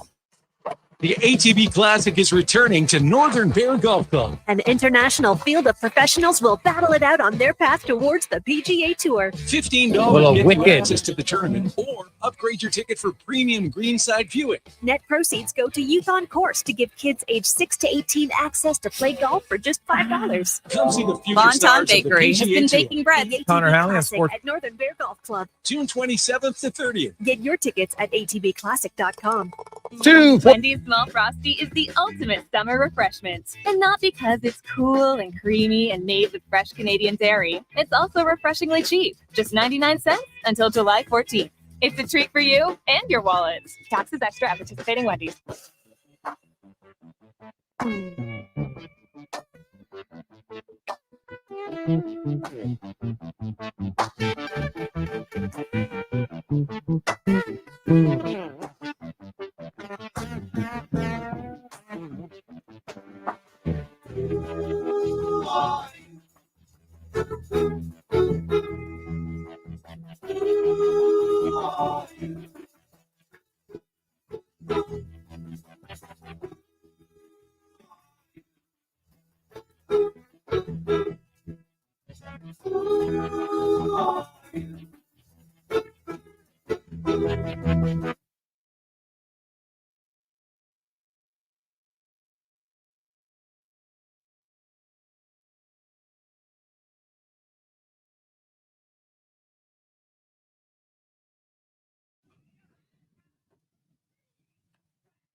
We are rolling through on a Wednesday afternoon. Excitement still high in Edmonton. Welcome back. It's a Gregor Show presented by PlayAlberta.ca. And hey, you know what? If you're feeling good, go to PlayAlberta.ca. Of course, you got till Friday to make your decision. You can use the promo code Gregor50 and get a free $50 play with a minimum $5 deposit. Also, Wednesday night, Lotto 649, 10 mil up for grabs. Get your tickets at PlayAlberta.ca. It's now time for Who Is It Wednesday. And our guest today, some of you did get it, so kudos to you. This person was a second-round draft pick of the Edmonton Oilers, 35th overall in the 2000 NHL draft, and spent a few years, 3 more seasons at Wisconsin, then turned pro. Played 2 seasons in the AHL, and then made his NHL debut the same year that the Oilers went to the Stanley Cup final in 2006. Would end up playing for the Stars, Blues, Ducks, and the Sharks in a pro career that spanned over 12 seasons. Brad Winchester joins us. Brad, my man, how you doing? Hey, Gregor, how are you, buddy? Hey, I'm good, man. I'm good. Look at you. Geez, no big fro right now. You're looking. Do you even age? You look like you're still a kid. No, the humidity down here in Wisconsin will grab a hold of the hair a little bit. So get a little fro going for playoffs, right? Oh yeah, hey, why not? Yeah, no, I like it. Yeah. It's good. How invested are you as a former Oiler in this playoff run? Yeah, I've watched a lot of the Oilers games. Obviously, last night, probably one of the better hockey games. I mean, just from text messages and talking to people in the hockey world that I've seen. I mean, everything from Tkachuk's diving, kind of save on the empty netter to kind of the last minute flurry. It's been really exciting, and I'm happy for the city of Edmonton and the fans, especially after game 1 and where they deserved probably a better fate. Yeah, like you know what? They could easily be up 3-2 in this series, but as you know, that's not how it works in the playoffs. Playing well doesn't guarantee you victories, right? It's the one time of the year where you're like, I don't really care how we play as long as we win, right? Now, obviously, you want to play well. I understand. Yeah. You know, it's the result matters more than the process, where in the regular season, it's, I think, a little bit more about the process. Now, on Who Is It Wednesday, we'd like to kind of go back in time a little bit and do a little history of your career and everything. You know, you played on the U national team in 18. Like, you're a pretty big guy, Brad. When were you always a hockey kid right from a young age, or did you get into it late? Kind of give me your hockey start. Yeah, I was always a hockey kid. My dad came down from Calgary, so that's my whole dad's side of the family is from Calgary. And my dad came down, first one in his family to go to college, was recruited by Badger Bob Johnson. Okay. In 1970, and went on to win a national championship in 73. Met my mom here in Madison, so I always had kind of connections to the Badgers growing up here. That's where my parents settled. So I was always, you know, I dreamt of growing up wanting to play for the Wisconsin Badgers. And my dad never pushed me into hockey. I played plenty of other sports, but it was something that I really kind of naturally gravitated towards. And, you know, the U.S. national program hadn't existed. So literally, I was playing high school hockey in Madison, and the U.S. development program. The first year that I went was 1997, the first year that they started that. And Jeff Jackson, Bob Mancini kind of really had this foresight of developing U.S. players to kind of try to elevate USA hockey to the likes of Canada and Sweden and Finland and Russia, et cetera. And so, you know, we had 44 kids, 22 1980 birth dates, 22 1981 birth dates, and, you know, throw us in public high school in Ann Arbor, Michigan. And we quickly became close, fast friends because we were kind of all homesick, all in the same boat. You can imagine, you know, if you were a regular guy with 22 juniors, coming into high school, how that was received. So it was an amazing 2 years for me. And then it was really natural for me to come back to Wisconsin because that's kind of where my heart was. So you were 16 years of age when you left home. You mentioned you're homesick a little bit. How was it for your parents? Yeah, I mean, Ann Arbor and Madison wasn't, it's roughly about 6-7 hours. So it wasn't like across the country in terms of driving. Madison to Detroit, quick flight. But I think it was kind of the unknown. I mean, there was a lot of things in the U.S. program, and I give so many people credit for getting that established. Anytime you start something of that magnitude, to go through a few bumps and the travel piece, and I mean that was when the North American League, because that's what we did. We played in the North American League as 16-year-olds. And then the 17 team played USHL mostly. So we had a chance, I had a chance to play a little bit of both that junior year. But, man, those were some rough and tumble teams. This was like Springfield Junior Blues. I remember our first win, actually. Rick DiPietro, if you remember that name, first overall in 2000. He was our goalie. And I mean, we were just kids going against, really kind of 18, 19, 20-year-olds, again, that were physically just the hockey was much different. And I remember we got into a line brawl at the end of the second period. And we had, I don't know how many games in this was, but I want to say it was like game number 7 or 8. Like we did not do well to start the season. And there was a line brawl, and Ricky ended up fighting the other goalie. The other goalie came down. Ricky peeled his jersey off, threw it into the stands, and did some sort of celebratory kind of, motion. Their backup jumps the bench, goes after Ricky. The backup gets tossed. So start the third period, they had to put somebody in the net. They had to put a regular player in the net. I think we got like 3 shots and scored on 2 of them, and that's how we won our first game. So long time ago. Oh man, that's fun times through the jersey and little wrestling belt celebration. So because you had deeper John Michael Lyles. I was looking at the roster of that team. I think he was on that team. Ron Hainsey, so you had a few guys who went on to pretty good NHL careers, and like yourself. So obviously it's good young guys, but you mentioned it was kind of the early days. That program has grown and is now almost every guy in that team gets drafted, and lots of them get drafted in the first round. Like it's become somewhat of a powerhouse. Then the next year you went and played in the USHL. And then, so how highly were you recruited to go to college? Like you ultimately chose Wisconsin. How many other schools did you have options to go to? Yeah, it was that. I think at that point, I mean, I wanted to look at a few other schools. Again, the newness of this national program, we had a lot of eyes on us. So, I would say the hit ratio of how they've developed that program. And like you said, to see the amount of, I would say, first 2-round draft picks with the kids that are developing, it was a chance where I always knew that I was going to go to school and not major junior.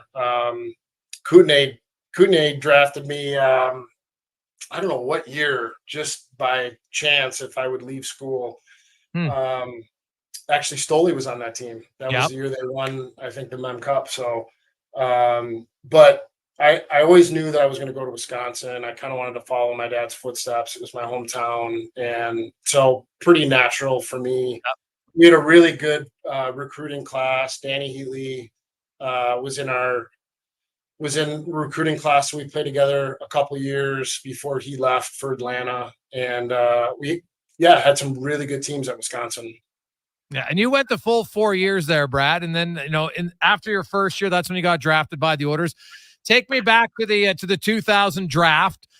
Did you go to it? And how was the interviews? Do you remember? You have any fun memories of the interview process? I do. The draft was in Calgary, so nice. It was literally, hey, the family's going to come. We stayed with my grandma and grandpa. I I went to the draft. I was kind of a tweener. I didn't know if I was going to go maybe late first, early second. It was one of those things where you just didn't know. I mean, it was prepped, you're nervous. And I did have an interview with Edmonton. I remember at the Calgary Sheraton, maybe the day before the draft. And it was one of those where it's a full room and Matt T's in there and Kevin Lowe. And I remember Dave Semenko, like 3 people from me just giving me the eyes, right? So you're trying to answer the questions the best you can. And they ended up making a trade right at the beginning of the second round. And I had a little bit of a feeling, and obviously was overjoyed to be drafted by Edmonton and Alberta, and just a really exciting time for myself and my family. And so before you played with the Oilers, you actually played in Edmonton with the Roadrunners. That was the first time I met you, of course, the 04-05 season. That was your second year in the America. You had 20 goals. I think you had 20 goals, maybe even more, maybe 23 or 4. I can't remember the exact number.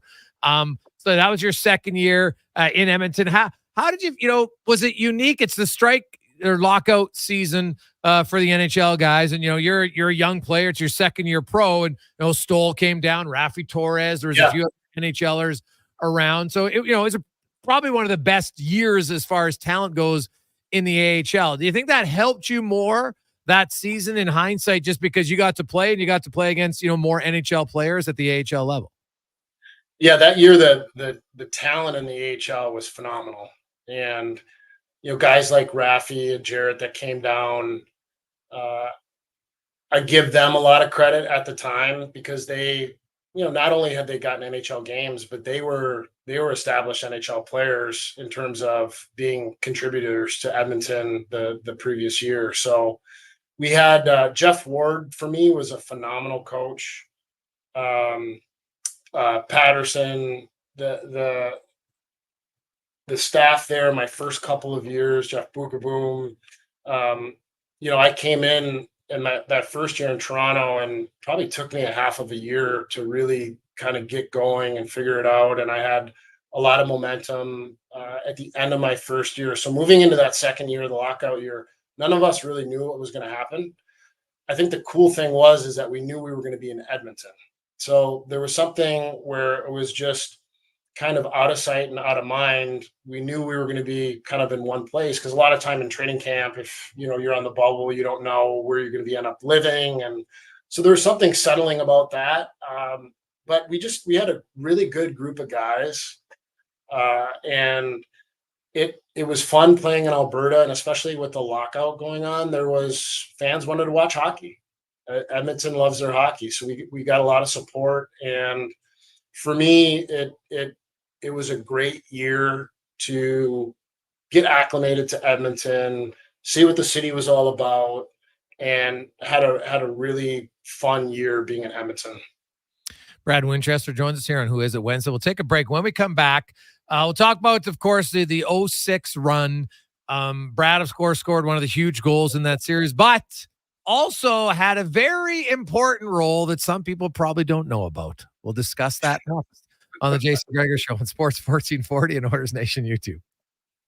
Financial plan is made up of more than just investments. Investments are an important part, but you need a more comprehensive approach. Vincent Pearson at Weird Pearson Akel & Associates Private Wealth Management understands that. He can help build a plan that includes retirement, estate planning, personal insurance, tax strategies, and yes, investments. Talk to him today and see the difference a real financial plan makes. Weird Pearson Akel & Associates. Call 780-988-4119 or visit weirdadvisoryteam.com. What's cracking at Cattail? Maybe you've got the next tiger on your hands. Cattail Crossing offers young golfers Operation 36, a program to improve their growing skill set with other golfers their age. To register, email proshop@cattailcrossing.ca. Hey, Kevin, what are you doing in here? Well, last month you were giving shit away, so I just thought I would see if you were still giving shit away in June. Stop swearing. And yes, we are still giving shit away in June at St. Albert Dodge. Take our 2024 Durango, was $64,500 and now just $52,900. Need a new Ram 1500 4x4 crew cab? We've got it. Originally $63,700, now just $44,900. See, you're still giving away. Kevin, stop swearing. Head up the trail and see how easy it is to do business at St. Albert Dodge. Edmonton Stingers basketball face the Ottawa Blackjacks Thursday, June 20th at the Edmonton Expo Center. Enjoy affordable family fun with a $5 food and drink menu and free parking. Tickets start at just $20. Visit thestingers.ca/tickets. You adore your Audi, value your Volkswagen, baby your Beamer. But some of that love fades when repairs take several days and tons of cash for the dealership to do their magic. Let Cochran's Automotive rekindle the flame. They'll professionally repair your import, usually in one day. Audi, BMW, Mercedes, Volkswagen, Honda, and Toyota. Cochran's Automotive will return her to mint condition. Open at 7 a.m. Let Cochran's Automotive repair your automotive air conditioning before things heat up. Cochran's Automotive, 780-452-5001. Mr. Ruther does a TED Talk. Thank you for coming today. Let's talk about it. Pressure. Everyone in this room feels pressure. But let me tell you something about pressure.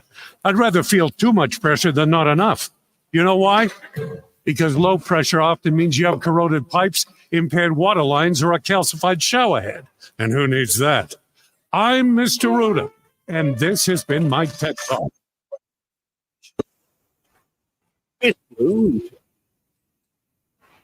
Neil and Jason. Hey, buddy.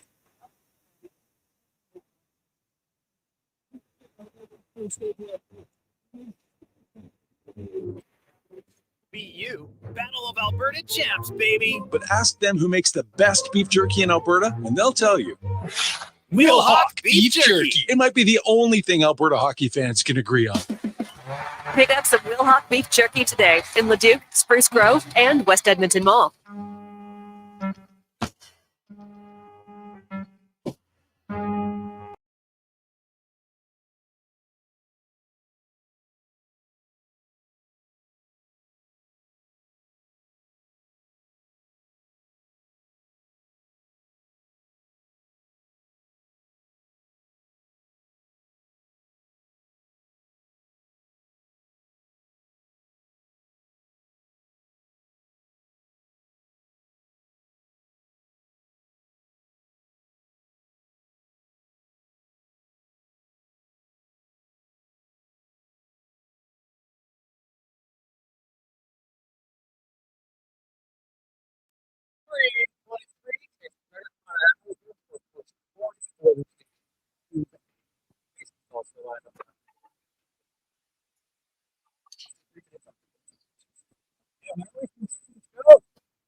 Joining us, who is it Wednesday? Our guest, former Edmonton owner, had a 12-year pro career. Brad Winchester joins us. We talked about growing up and how he got into hockey, and then played for the U.S. U18 team. Then went on to Wisconsin, and then played for the Edmonton Roadrunners during the lockout strike season. And then the following year was started in the American League, got called up to Edmonton, and then finds themselves in the Stanley Cup playoffs. You're opening up in Detroit, Brad, and it's, Craig McTavish is always a master of wanting to play games. You know what? The player said he was a pretty good motivating coach. But tell me your version of the story when Mac T tells you that you're going to go on the ice after the anthem, when the guy comes out with the octopi and he's twirling it. Someone throws it, and then the guy's supposed to pick it up. But you are basically supposed to be the DB and intercept it, correct? Yeah, and you and I have talked about this story. This is one that, as a young rookie, and it's not something that I had really had a whole lot of time to think about. And so a little bit of background, I was a rookie. I didn't play game one. We lost in overtime, played really well, and we were the true underdogs in that series. I mean, this team was loaded. They were the President's Trophy winner, but we had a really unique mix of guys that came together at the right time. And that's where you get the right team, you get the right dynamics, you get the right goaltending, and all of a sudden that belief and all of that starts to happen. So I was I was in a spot where I was practicing really well. I was working my tail off and had scored some goals in the American League that year. It was one of those where we were kind of trying to figure out our goaltending situation all year long with when Rolly came in at the deadline. So it was one of those where I didn't have to clear waivers. I went down kind of expecting it was going to be a couple weeks in Hamilton, and I ended up spending, I think, roughly 40 games there, kind of back and forth. And so found my stride, scored some goals, was practicing well, and went out to dinner with Ryan Smith the night before. And Mac T had talked to Smitty about playing me with Sean Horkoff and him on the first line. Unbeknownst to me, I did not know this. Game 2 was an afternoon NBC game, so there was no morning skate. We come in, I look for my number, which is usually bottom 6, third or fourth line. Didn't see it, was like, oh, okay, I get it, not playing. And I looked again, and it was on the first line with Smitty and Hork. So I'm like, okay. Kind of had a deep breath and had to digest that. And like you said, Mac T, I don't think they wanted to tell me the day before. It was one of those where it's just, hey, come to the rink ready to play. So go out for warm up, come back in, and old Joe Lewis, the training room was in the back, and I don't know why I was in there, but I was next to Kenny Lowe, and in comes Mac T, and he says, hey, Winnie, you guys are going to start. They'll do both the anthems. Hey, listen, they're going to throw an octopus on the ice. They're going to throw an octopus. The guy is going to come out. He's going to kind of waddle out after the Zamboni doors are going to open, and he's going to whip it around. I want you to grab it right before he grabs it. I want you to bring it back to the bench. Okay, got it? And walks out of the room. And I turned to Kenny Lowe, and I'm like, is he serious? And Kenny's like, yeah, I think he is. So I was like, well, can I get like one of those like latex medical gloves?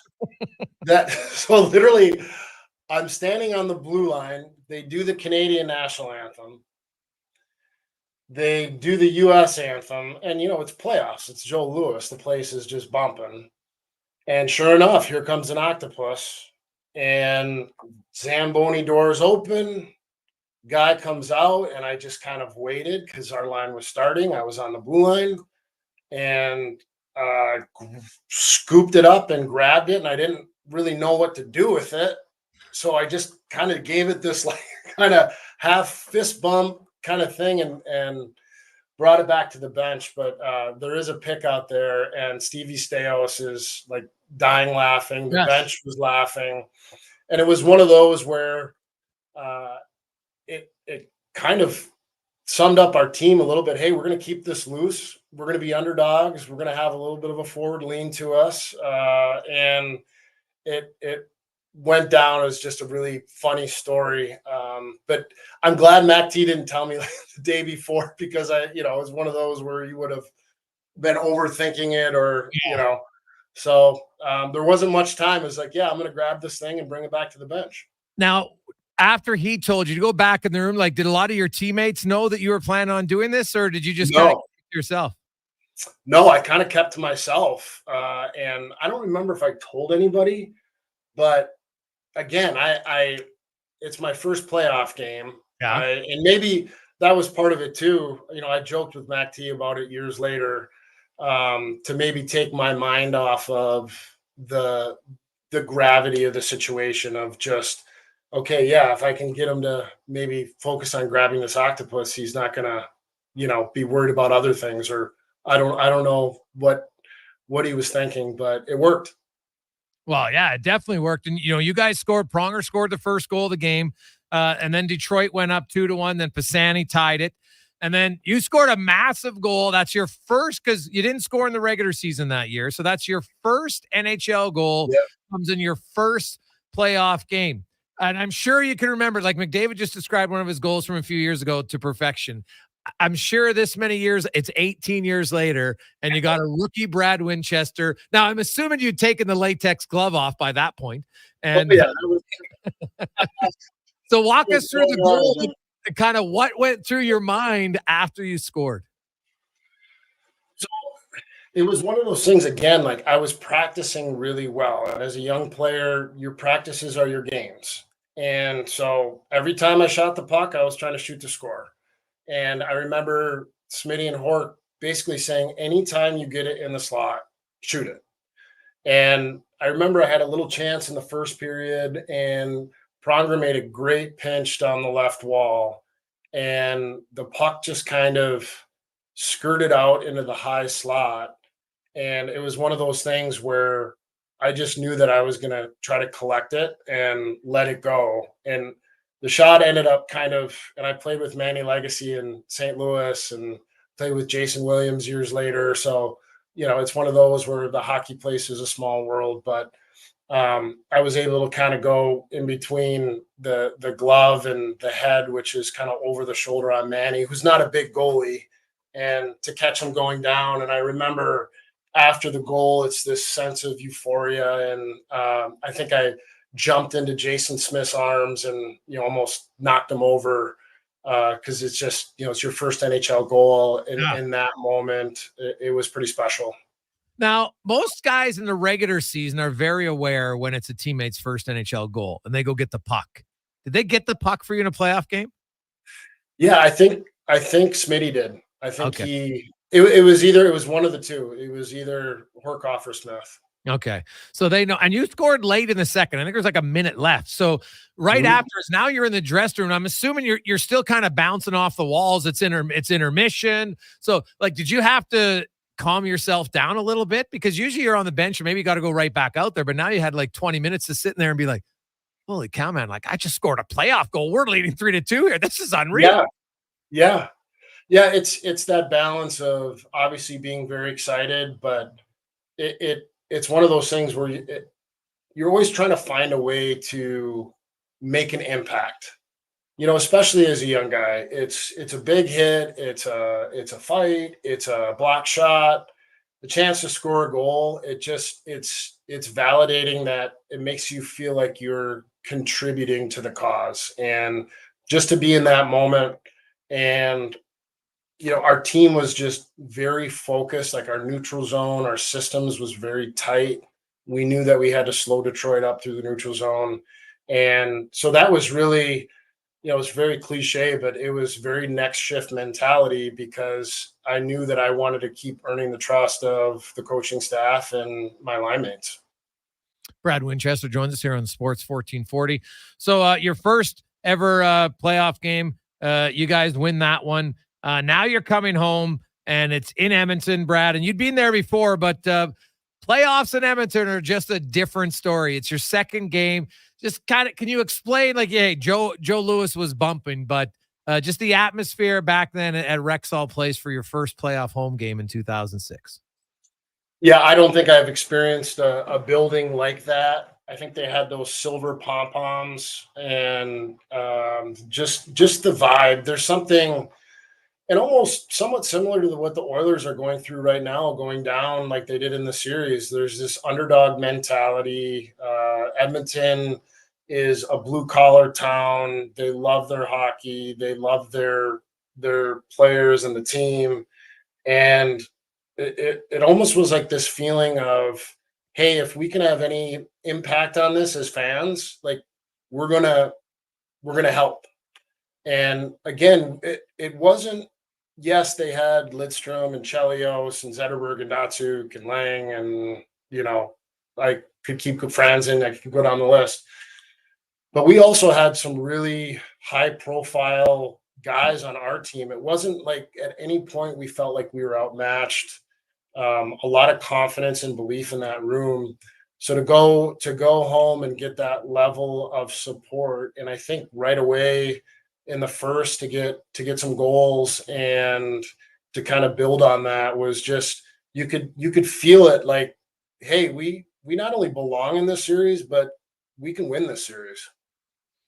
And so it's your first home playoff game. And in the first period, Brad Winchester, a rookie who had scored his first goal in game 2, picks up 2 primary assists. You assisted on Yaroslav Spacek's goal 4 minutes in, and then you assisted on Ryan Smith's goal at the 16-minute mark. Like the Cinderella story for you, man. You must have just been on cloud 9 at that point. And you're like, when you look back at your life in a 2-game stretch, because playoffs are just different than the regular season, it might have been the greatest 2 games of your career. Yeah, it was one of those where that's when it kind of started to hit me a little bit, and it just and you reflect on just some of the long bus rides. You reflect on maybe it's hard to go back and forth between the NHL and AHL, and never kind of losing that belief. And so there's just a wide range of emotions, especially in a series and kind of a platform like that. So again, the validation to feel like you can execute and you can be a contributor on that stage, it was just it felt great. And I just, again, that team to be able to turn to Ethan Morrow or Jason Smith or Rafi or you go up and down that lineup and say, hey, like, I'm here, guys, I can help, I can contribute. And it was a great time.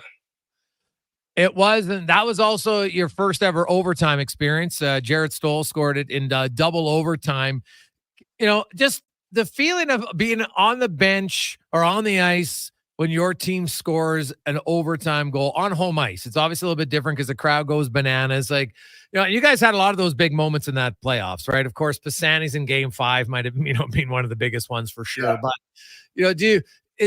how much fun was it? And do you after you beat Detroit, Hemsky scored that goal late in Game 6 and you guys win. Yeah. And I know that I remember because a lot of my buddies were down. I think it was Hudson's on White Avenue after the Detroit series. And, it's a different time because nowadays the players, they couldn't go out, right? Because there's videos everywhere and it's mob and it's just different. Like you're able to kind of you're in the bar and it's kind of in a private area, but not, and you're kind of interacting with the fans.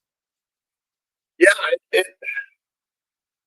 Going back to the actual game piece, and part of this probably was my role on the team and the point that I was at in my career, but I also saw it, the things that I learned during that playoff run that I tried to implement to the younger kids when I was in that role in my 11th and 12th year.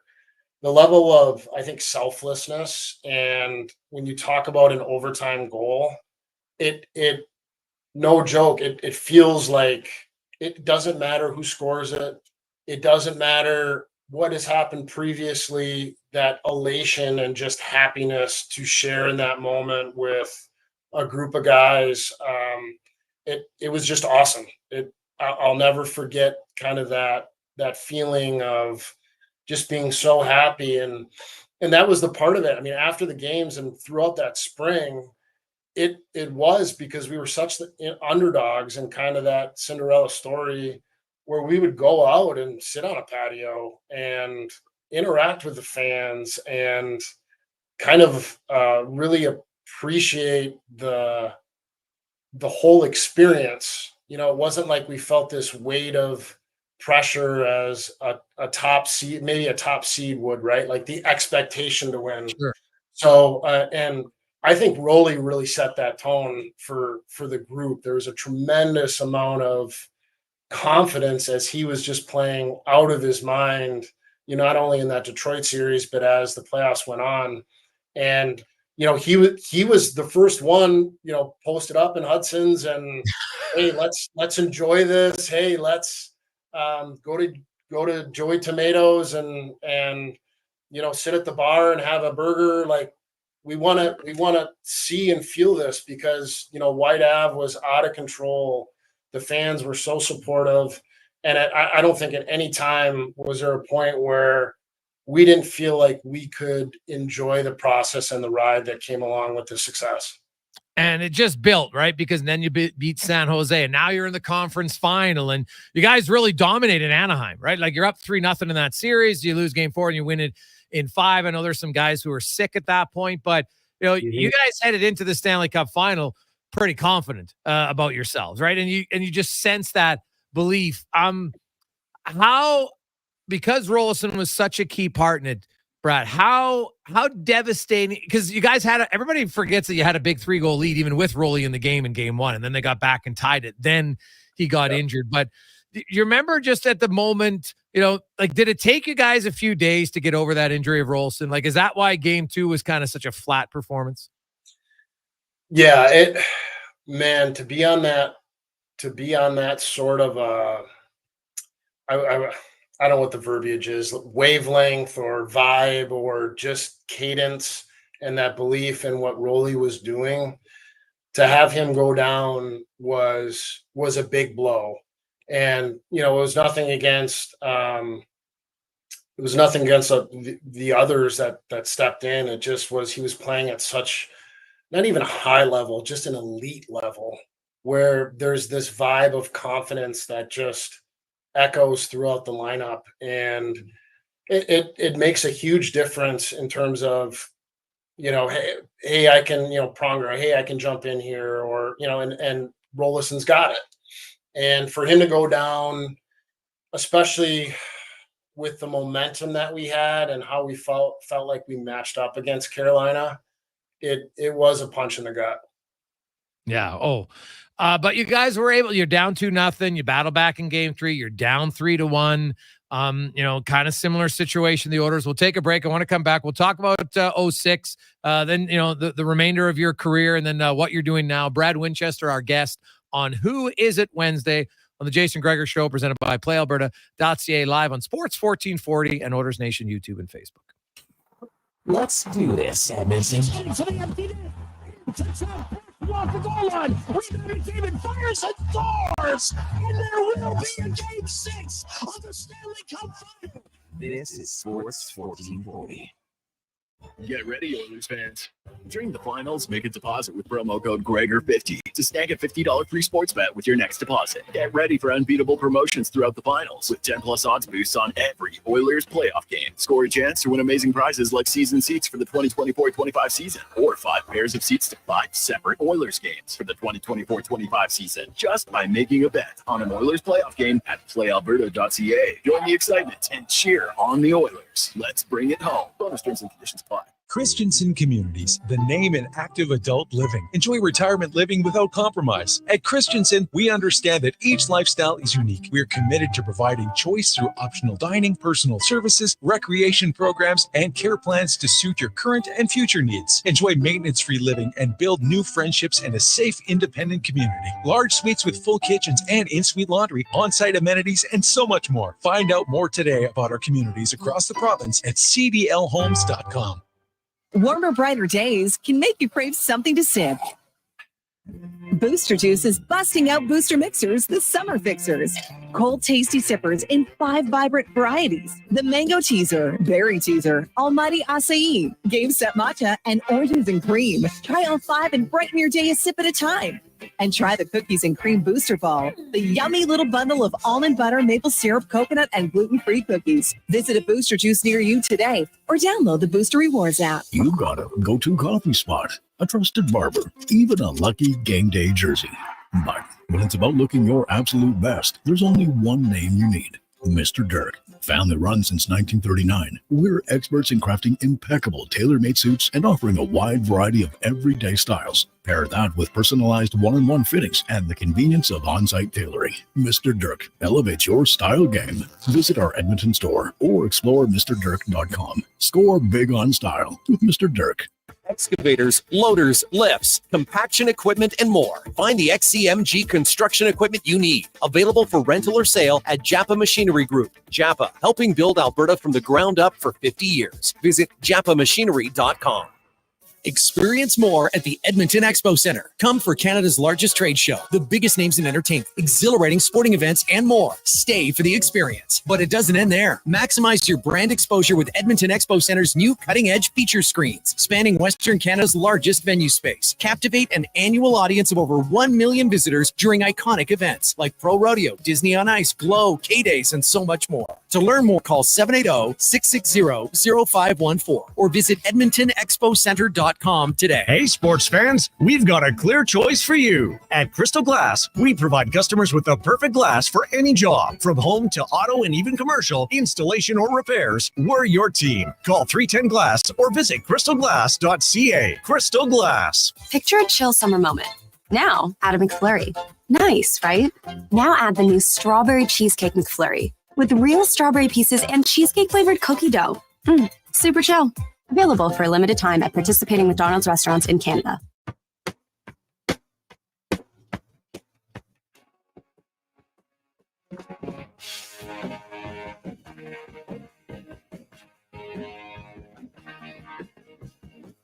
You show us everything you got. You keep on dancing now.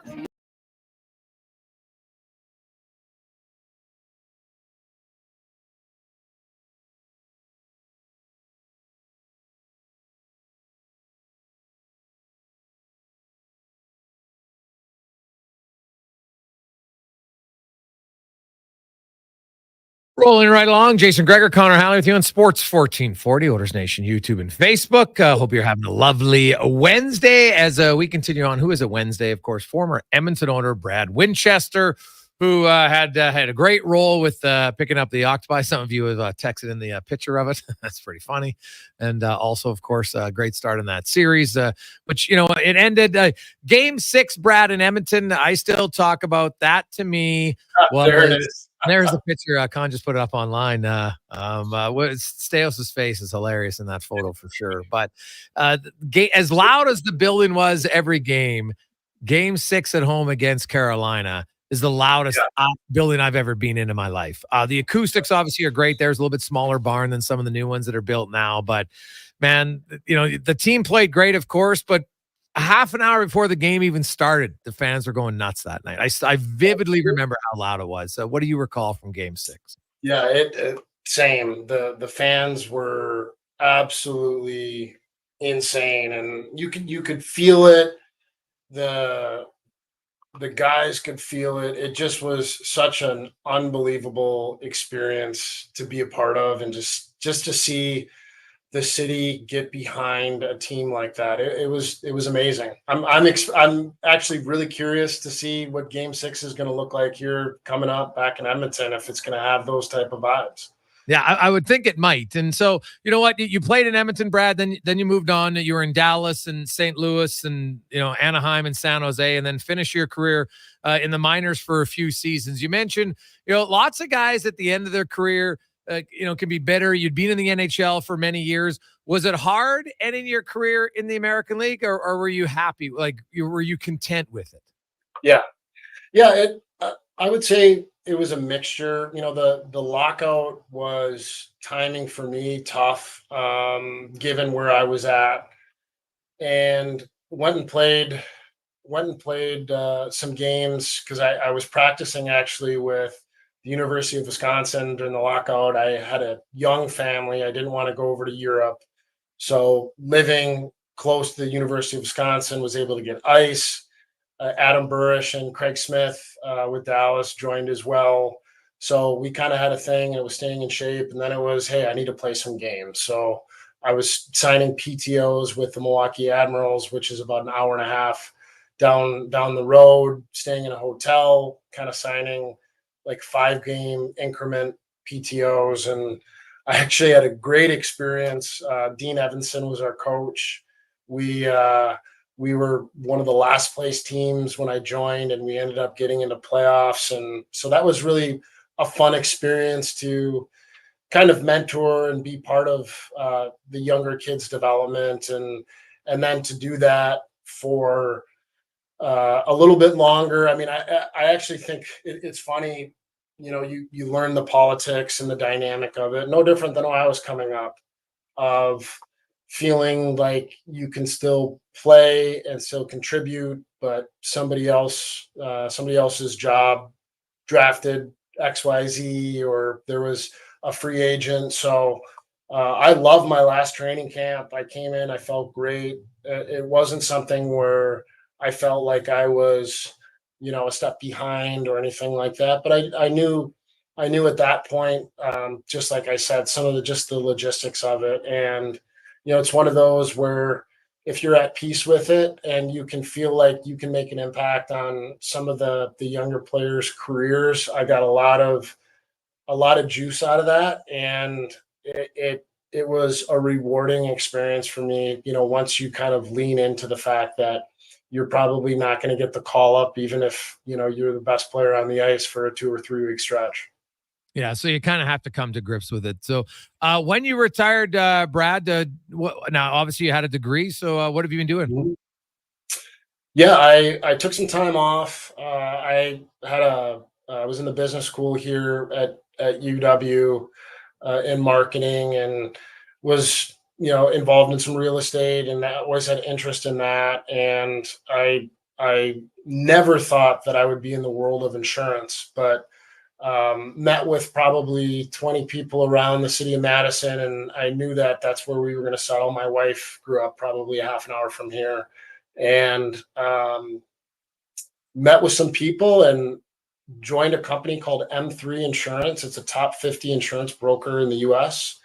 And I've been here now for 8.5 years, became a partner a couple of years ago, and help direct run our construction and real estate space. So working with construction companies, general contractors, street and road, mechanical, electrical, and developers, property management, affordable housing. And that's my day to day. And there's a lot of, I would say, applicability with team and development of young folks, and really just creating that culture and atmosphere. So I feel very fortunate to be to have found not only this company, but to be able to feel like I can contribute to not only this organization, but people's and families and community and all those things. So it's pretty exciting.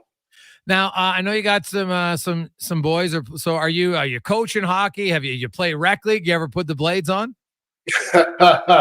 I took a break from rec league. Actually, there's a group of former pros. They don't start till like 10 p.m. at night. So I was like, that's not for me.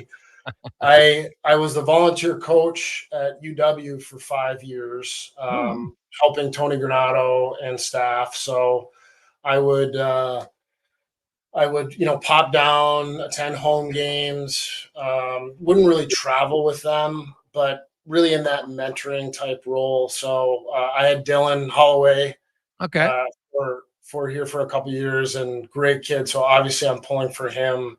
And I remember sitting with Dylan, and his family's from Bragg Creek, which is where my aunt and uncle live right now. So it's a small world, and just a great kid. I'm pulling for him. I remember kind of chatting with him when he was deciding to turn pro or not. And, that was a tough decision for him, and to work through the wrist hand injury that he had, and, where he mentally was. So, throw him a text here and there, and I'm really pulling for him. He's done great this playoffs. Brad Winchester joins us. So you mentioned that, you've been watching the series, Brad, and as a former player, Holloway obviously had a huge game the other day, 2 goals, and he's got 5. He's had 2 2-goal games in the playoffs. So, quite a thrill for a young guy to come in and be a contributor. Every player just wants to contribute in whatever role they're in. And then, you look at the orders, they're down 3-0. Now it's 3-2. They're coming home very similar to 2006. You guys had Chris Pronger, who's a pretty good superstar player. And they have this McDavid kid who's not bad himself. 8 points. He's setting tons of records. He's breaking Gretzky's records, for goodness sakes. Do you when you watch McDavid and you see it, and you just be like how can Florida stop him? Yeah, he's playing at obviously an extremely high level, and that's I would say the biggest making of a superstar, and he's arguably in a tier of his own, is how he makes others around him better. And really, I think not only that, but the players in that room, and you look at Hyman and you look at Fogle jumping up, and also how they've been able to play with him, because it's not easy playing with a superstar. It's not easy to kind of be in the spots. So to see Corey Perry score, Hyman in front, Dylan to chip in, and again, I really like the depth. I mean, that fourth line has been phenomenal, and it takes a lot of pressure off of the top two lines where you feel like you can put them out in any situation, in the period, on the road, in a defensive zone draw. They've really stepped up, and I think kind of solidified lines 1 through 4 as they kind of move into this latter part of this series has been, I think, kind of one of the hidden elements of success, obviously with McDavid and Draisaitl and others playing out of their mind. Yeah, it's a lot of fun. Well, Brad, it was great catching up with you, man. And lots of people hadn't heard the Octopi story. They're blown away by it. Thought, really? Yeah. So a lot of the listeners on the text line that were enjoying that, and just Nice.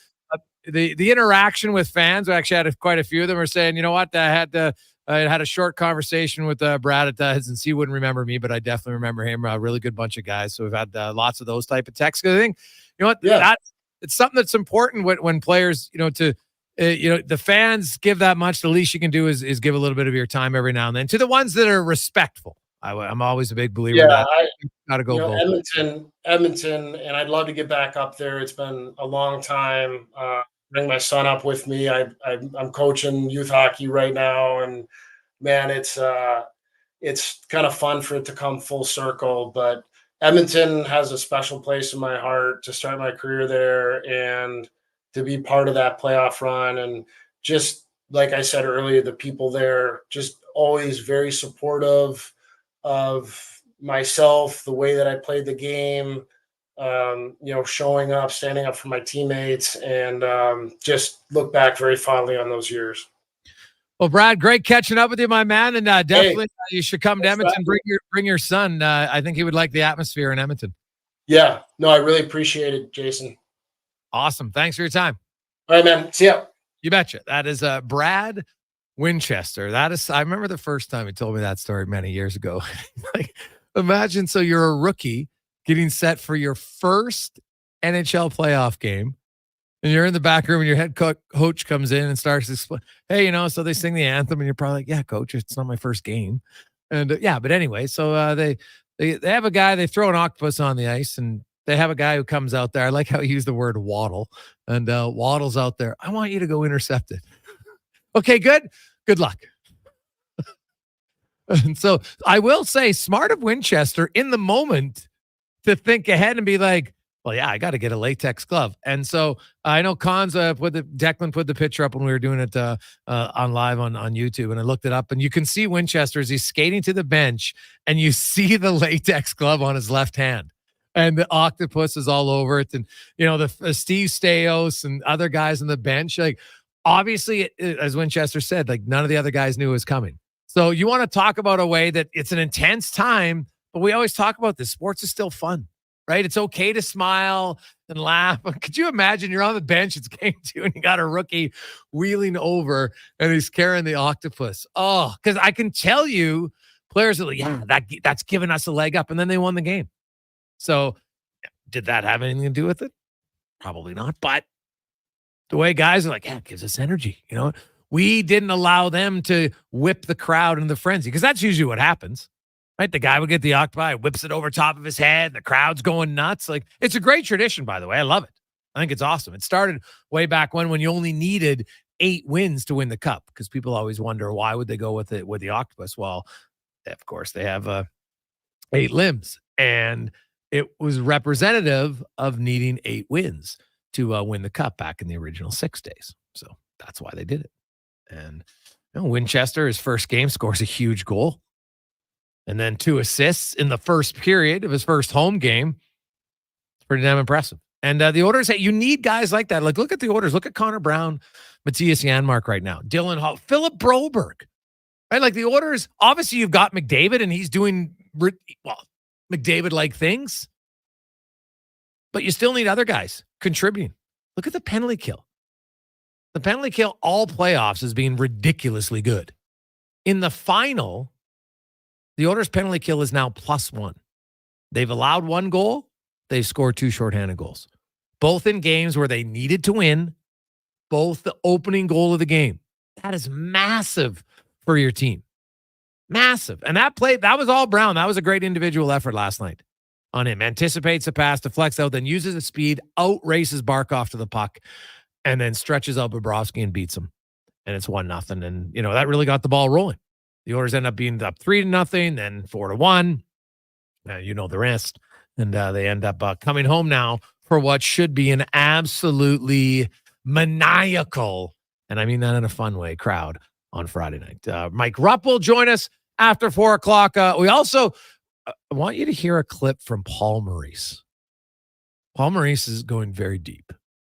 We're going to get to that and more. But first, it's a con man and a sports 1440 update brought to you by Fountain Tire, your one-stop shop for all things tires. But guess what? They got much more than tires. Certified mechanics. You got any vehicle issues? Stop in at Fountain Tire. They'll get it fixed. Book your appointment at fountaintire.com. This is a sports 1440 update. Tuesday day off the ice in the NHL. The Capitals acquiring PR Luc Dubois from the LA Kings in exchange for goaltender Darcy Kemper. The deal is 1-for-1 with no salary retention. Dubois recently completed the first of an 8-year contract with an AAV of $8.5 million, while Kemper is on to the third season of a 5-year deal with an AAV of $5.25. The Calgary Flames trading goaltender Jacob Markstrom to the New Jersey Devils today, retaining 31% of his $6 million salary. That's going to the Devils in exchange for defenseman Kevin Ball and a 2025 first-round pick, which is top 10 protected. Flames, who are without their own first pick in 2025, now have 6 first-round selections over the next 3 drafts. And the San Jose Sharks acquiring forward Barclay Goodrow off waivers from the New York Rangers. They also bring in Ty Dellandrea from Dallas. Dellandrea is set to become a restricted free agent in July, but the Sharks will have his arbitration rights. And from the association, Pascal Siakam intends to sign a 4-year, $189.5 million maximum extension to stay with the Pacers. Siakam, 30 years old, plans to sign his contract around July 6th. And the Detroit Pistons announcing today that they fired head coach Monty Williams after 1 season, absorbing the remaining $65 million in his contract. Major League Baseball today, the Jays taking on the Red Sox once again. First pitch just about an hour away right now. Nationals lead the Diamondbacks 3-1. That's in the top of the 8th. Earlier today, the Braves blanked the Tigers 7-0. Pirates over the Reds 1-0. Cards fell to the Marlins 4-3. Padres over the Phillies 5-2. And the Cubs get past the Giants 6-5. Euros 2024. Earlier today, Albania and Croatia tying at 2 apiece. You had Germany over Hungary 2-0. And Scotland, Switzerland drawing at 1 each. Tomorrow, 3 games on the schedule. Slovenia, Serbia. England takes on Denmark. And Spain's up against Italy. And just 3 games in the WNBA tonight. Fever hosting the Mystics at 5. At 6, you got the Dream in Minneapolis to take on the Lynx. And at 8 o'clock tonight, Aces host the Storm. Coming up in hour 3 of the Jason Gregor Show, we will be joined by former NHLer and NHL Network analyst Mike Rupp. And we'll ask 5 questions. I'm Connor Halley. This has been a Sports 1440 update. Sports 1440, Stingray radio station. CKJR broadcasts from West Edmonton Mall and Wetaskiwin. Download the free Stingray music app and listen wherever you go. At Fountain Tire, success is a team effort. They're committed to their team members and their customers. And that means treating your vehicle like it's their own and finding solutions that suit your needs. Because whatever the road brings ahead, they're on it with you. Visit fountaintire.com today. Hi, it's Jason Gregor. We're looking for an experienced salesperson to join us as we continue to grow the Sports 1440 brand across the province. Of course, you'll sell Mornings with Carius, Low Tide Show, The Frenzy, as well as my show. No radio sales experience is needed, but you need some sales experience. You have to love sports, and you must be a hunter and driven. There's base salary plus commissions for this great opportunity, and trust me, you'll have loads of fun working with us. Email your resume to gregor@sports1440.ca. We look forward to having you on the team. When it comes to your heavy haul trailers, don't settle for a patch job that will fall apart after a hard day's work. Bring your unit to AccuSteel Heavy Haul Trailers. They'll solve the problem once and for all, keeping you working with limited interruptions. For 25 years, their experts have been providing highway and off-road custom trailers for mining, oil and gas construction, and renewable industries. They're your industry leader in engineered heavy haul trailer frame repairs, retrofits, rebuilds, and custom trailer fabrication. Learn more at accusteel.ca. Actions speak louder than words. Japa Machinery Group puts your construction plan into action with XCMG construction machinery you need. Available for rental or sale. Learn more at japamachinery.com. Gather around the radio, kiddies, for the best time of day. It's Oodle Noodle time. Listen in this week as your noodle hero battles the barbarous Bobby Burger. Now sing along. You know the words. Oodle Noodle time. Oodle Noodle time. You know what time it is now. Get up and give me your best Oodle Noodle dance. Your best time of day is Oodle Noodle time. The Junior Prospects Hockey League is entering its third season of gameplay. The JPHL now offers academic and athletic opportunities in the 14U, 15, 17, and 18U age divisions. All JPHL games are broadcast live on Silent Ice TV with a showcase-style game schedule and high level of travel and accommodations for its team, staff, and players. To learn more about why the JPHL is the fastest-growing elite hockey academy stream in Western Canada, visit juniorprospectshockeyleague.com. You've got a go-to coffee spot, a trusted barber, even a lucky game day jersey. But when it's about looking your absolute best, there's only one name you need. Mr. Dirk. Family run since 1939, we're experts in crafting impeccable tailor-made suits and offering a wide variety of everyday styles. Pair that with personalized one-on-one fittings and the convenience of on-site tailoring. Mr. Dirk elevates your style game. Visit our Edmonton store or explore MrDirk.com. Score big on style with Mr. Dirk. The ATB Classic is returning to Northern Bear Golf Club. An international field of professionals will battle it out on their path towards the PGA Tour. $15 gets you access to the tournament or upgrade your ticket for premium greenside viewing. Net proceeds go to Youth on Course to give kids age 6 to 18 access to play golf for just $5. Come see the future stars of the PGA Tour. The ATB Classic at Northern Bear Golf Club. June 27th to 30th. Get your tickets at atbclassic.com. Wendy's Small Frosty is the ultimate summer refreshment. And not because it's cool and creamy and made with fresh Canadian dairy. It's also refreshingly cheap, just 99 cents until July 14th. It's a treat for you and your wallet. Taxes extra at participating Wendy's. Edmonton's premium live music and party venue is On the Rocks. Check out Bingo Tunes on Monday. Perform on the best stage in town with karaoke on Wednesdays. Learn how to salsa with Salsa Rocks on Thursdays. And every weekend, OTR goes live. With your favorite bands on the OTR stage and DJ Kenny K. For everything that's going on at On the Rocks, give us a follow. Facebook, Instagram, or Twitter. At On the Rocks, EDM. Eat well, party hard. On the Rocks. On the Rocks. On the Rocks. Open every day till 2 a.m. Hey, Leduc, can leading edge physiotherapy help you? Well, this is a question I face every day. Let me answer the best I can. Do you have a pain or injury to your toe, foot, ankle, knee, hip, lower back, middle back, neck, shoulder, elbow, wrist, hand, or finger? Are you dealing with a sprain, strain, fracture, tendonitis, bursitis, arthritis, dizziness, balance issues, surgery, whiplash, or headache? Okay, I can't list all the problems that we can help in leading edge physio and under. To the goals, obviously, what the Oilers did, the team facing elimination. Just do you think that momentum is maybe worth a bit more for them?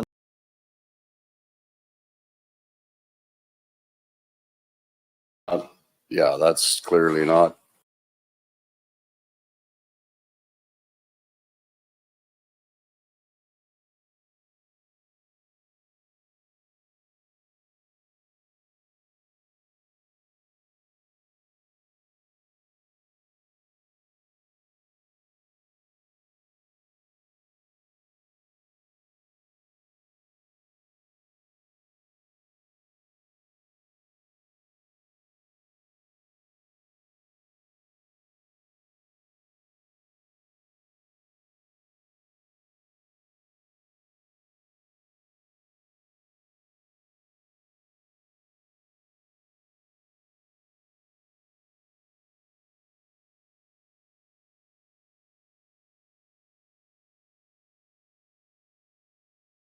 Just a little switch.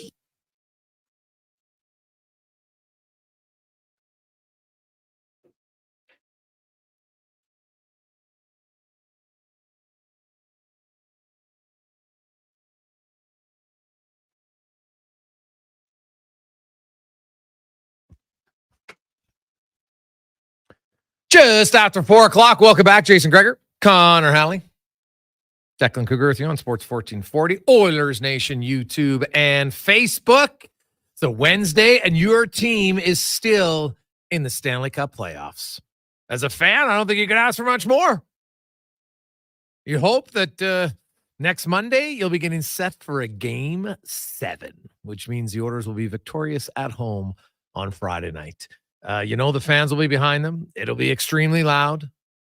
It'll be a fun atmosphere to be in, whether you're in the game, whether you're outside of the Moss Pit, whether you're on the Rocks, any other establishment. When you're at home, you're having a neighborhood party.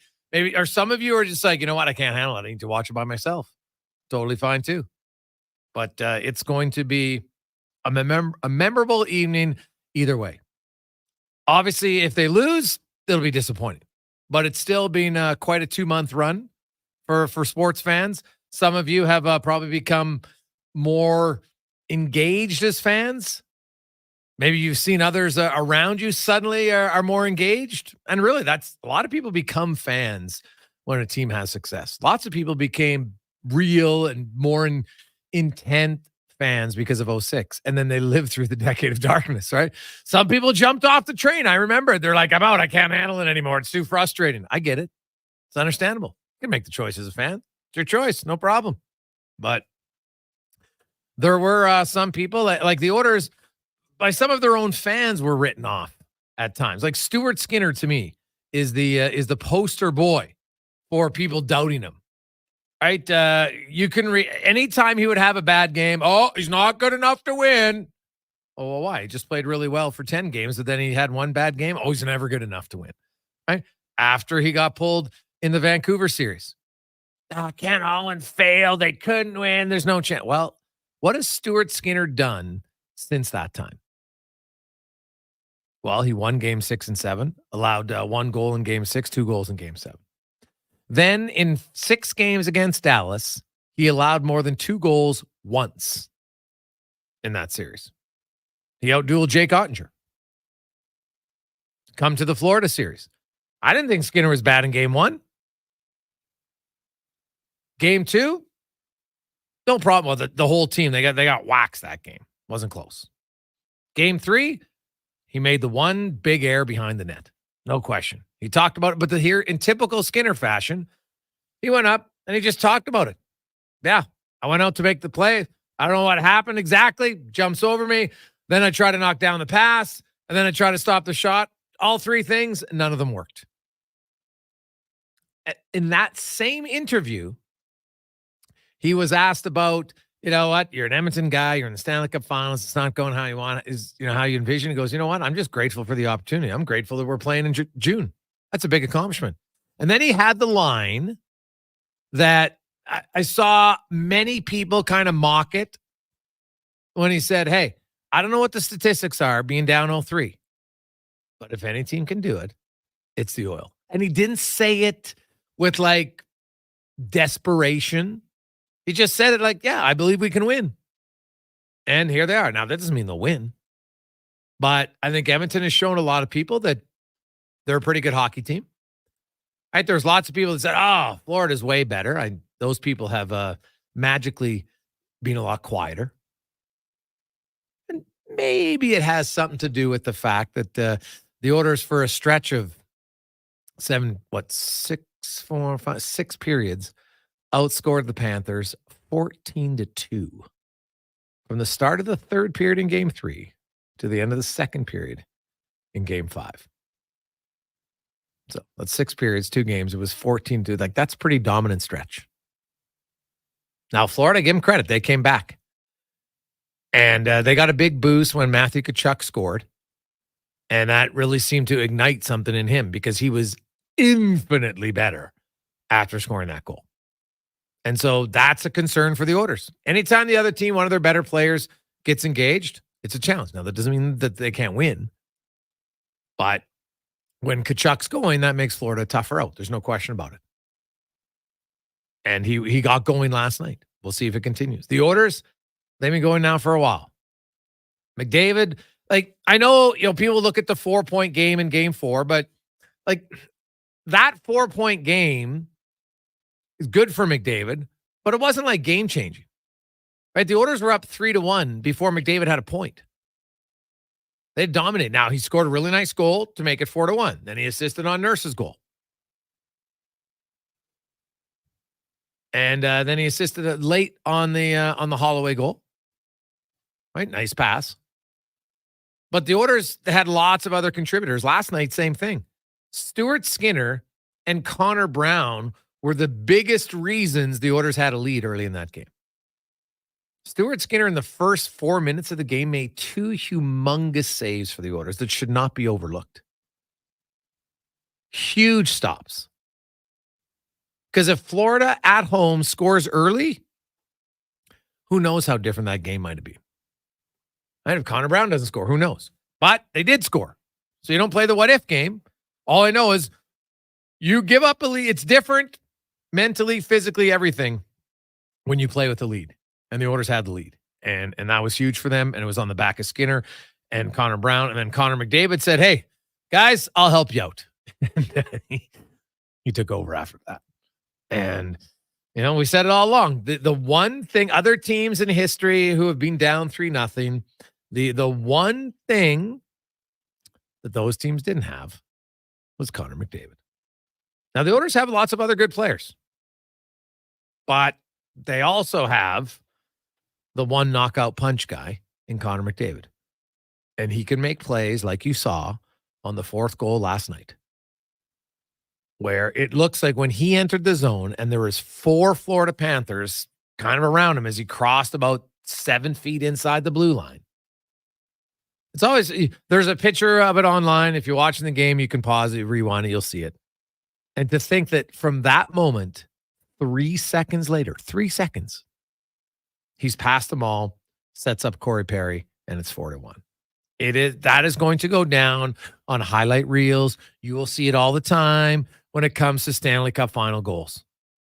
It was an amazing play. And that's what I think has a lot of people extremely excited about Game 6.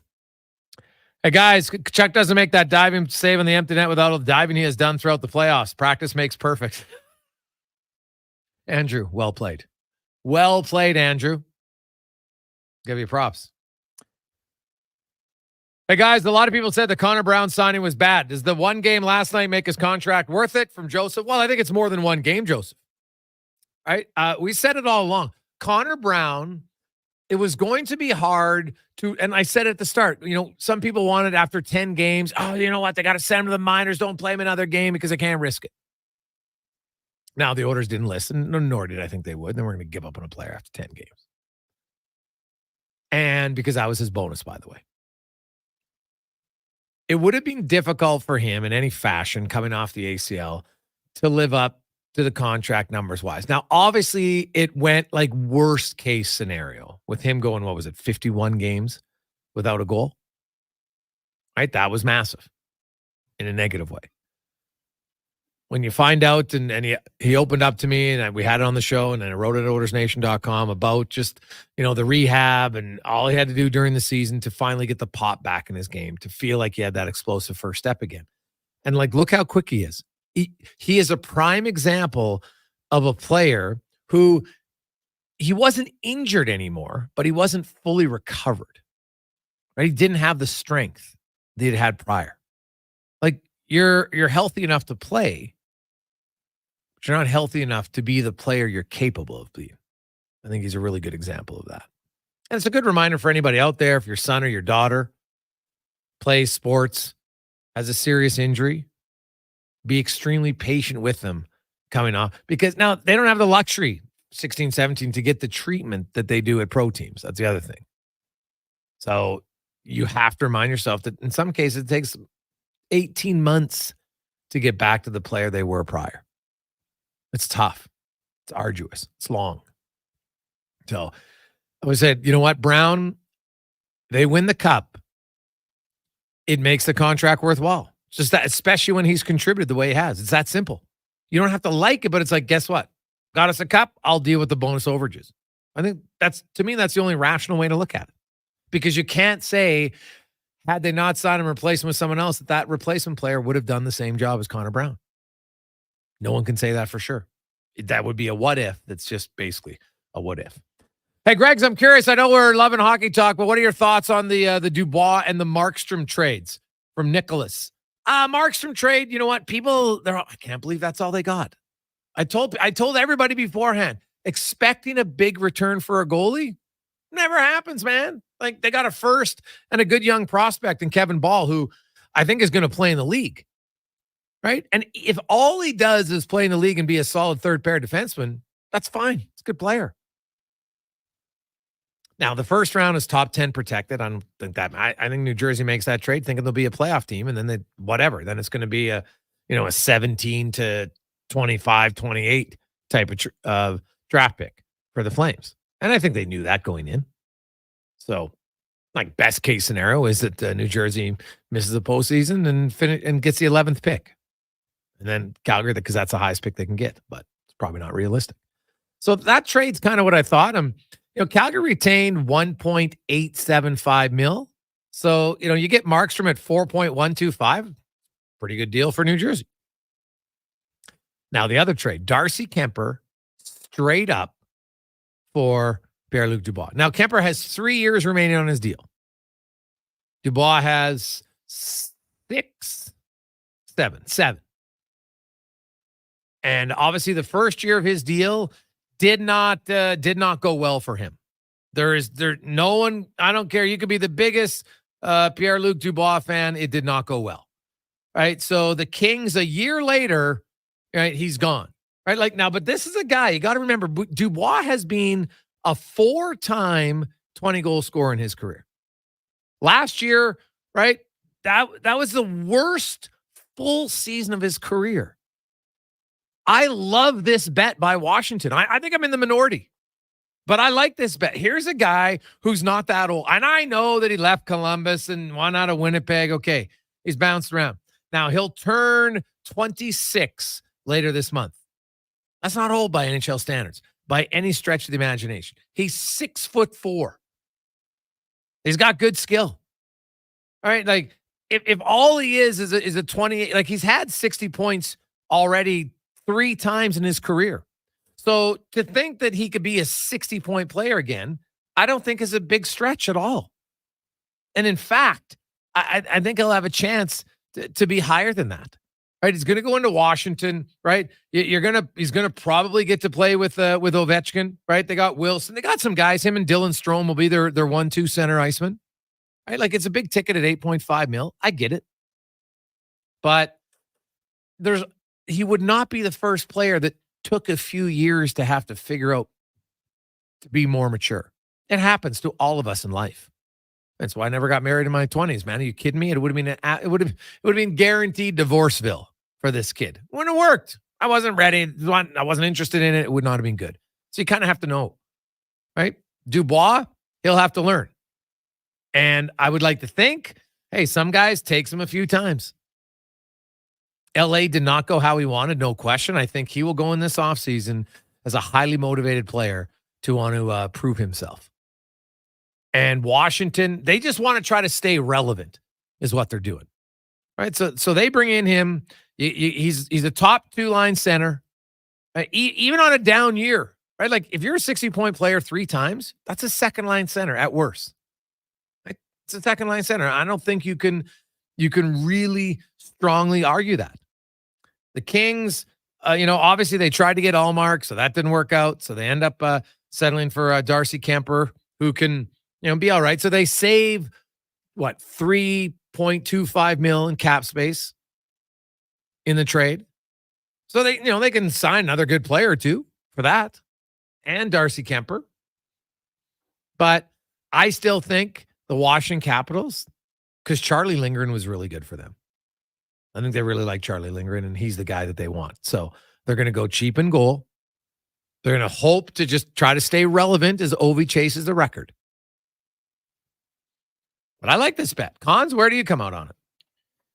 Yeah, I mean, I guess I understand why people might be a little bit cautious with it, just with the price tag and how early on you are in it. And I feel like it is fair to have some questions about Pierre-Luc Dubois. I mean, there's been some locations where he hasn't been happy and he's wanted trades and he's wanted to get out of there.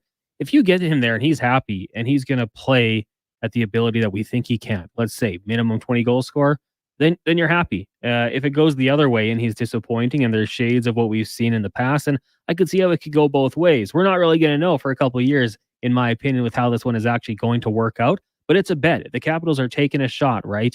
I think they have to do that. Not like this is the team they once were a couple of years ago where they're the perennial playoff team. They have to try and take these chances.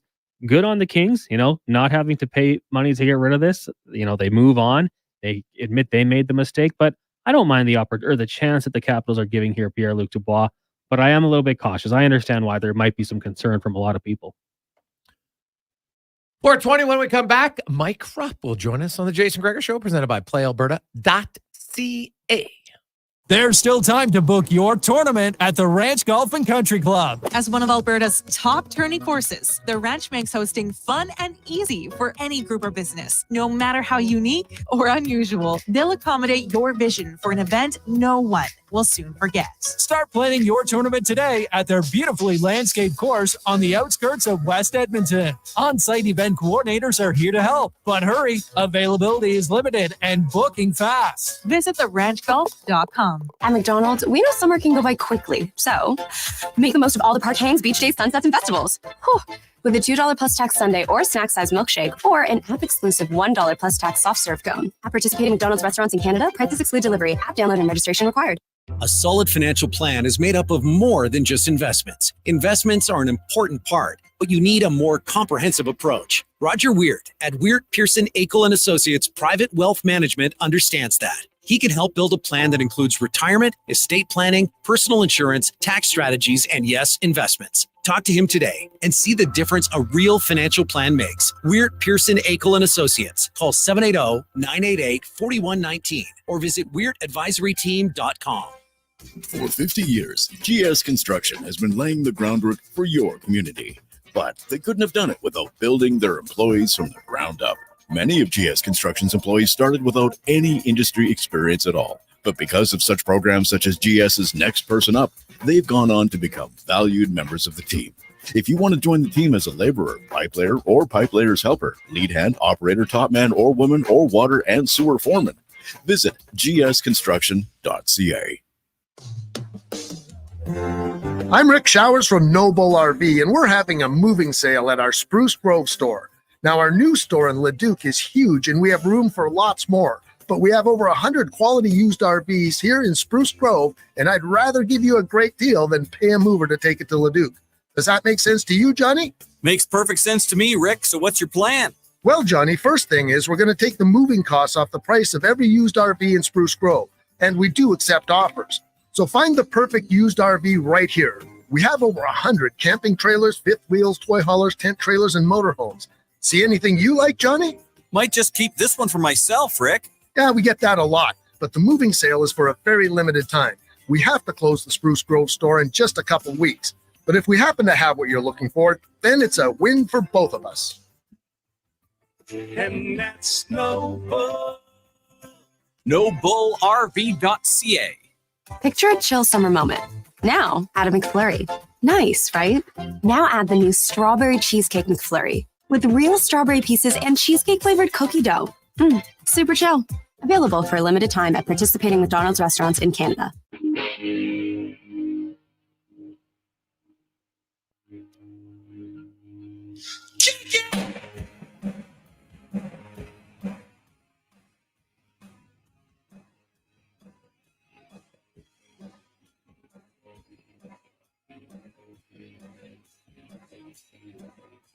You wake up like for school, man, you don't want to go.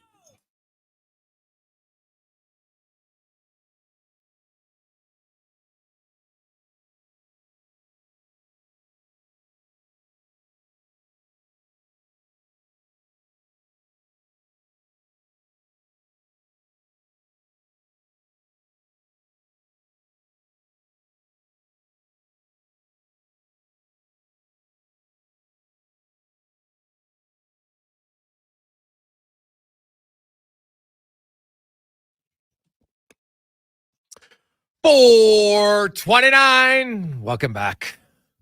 Jason Gregor, Connor Halley, Declan Cougar running things on Waters Nation YouTube and Facebook. Thanks as always for tuning in. And what is an exciting time.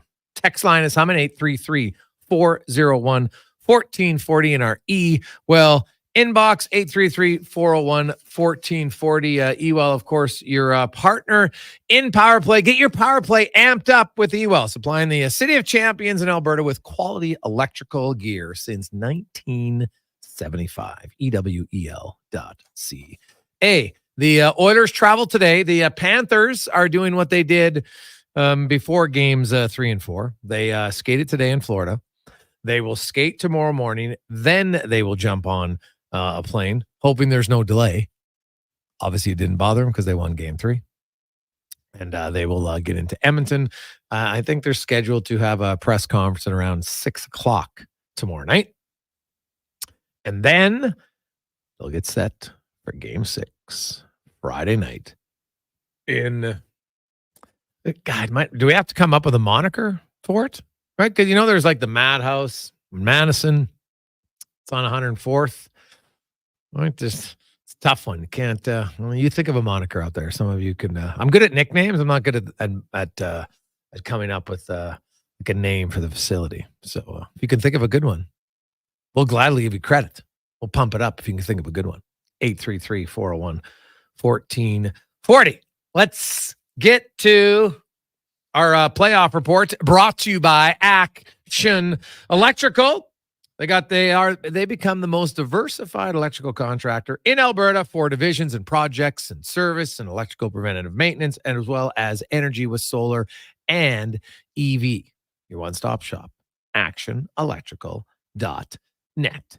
Mike Rupp, Stanley Cup champion, ace analyst for the NHL Network, joins us once again. Rupper, how are you, my man? What's up, Greg? I'm good, buddy. Back here in Edmonton, just landed a little bit ago. Okay, yeah, you came in on the NHL charter, didn't you? Yeah. Gosh, that's the only way to do it. Only way to do it. Nice. Well, you've seen all these games, Rupper. It was, since we talked to you, of course, the Oilers needed a huge win. And they lost game 4, but then they lost game 3, won game 4 in convincing fashion, had a dominant first half of game 5. But I actually thought the second half, definitely the final 20 minutes, that's the best Florida's played in a long time, really, maybe since game 2. Yeah, I think so. But, so a lot of that, there's the effects on the game that, because, Edmonton had a lead, right? So you're going to expect some of that as far as maybe just some of your decision making. You don't want to just keep pushing the pace, keep trying to kind of get that next goal, which I think is a wise decision. And it's going to start to feed the other team a little bit of gameplay. But, I thought Stuart Skinner was great. I thought he was massive in the game, made the big saves when he needed to.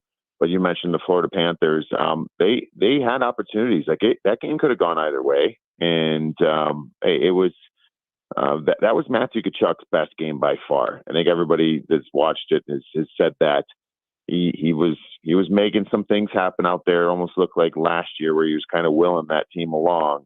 But man, the Oilers are getting it done, and I'm impressed. I'm impressed with what I'm seeing. This is a strong team mentally, and we saw that all year. But right now, man, we got ourselves a series. Oh yeah, 100%.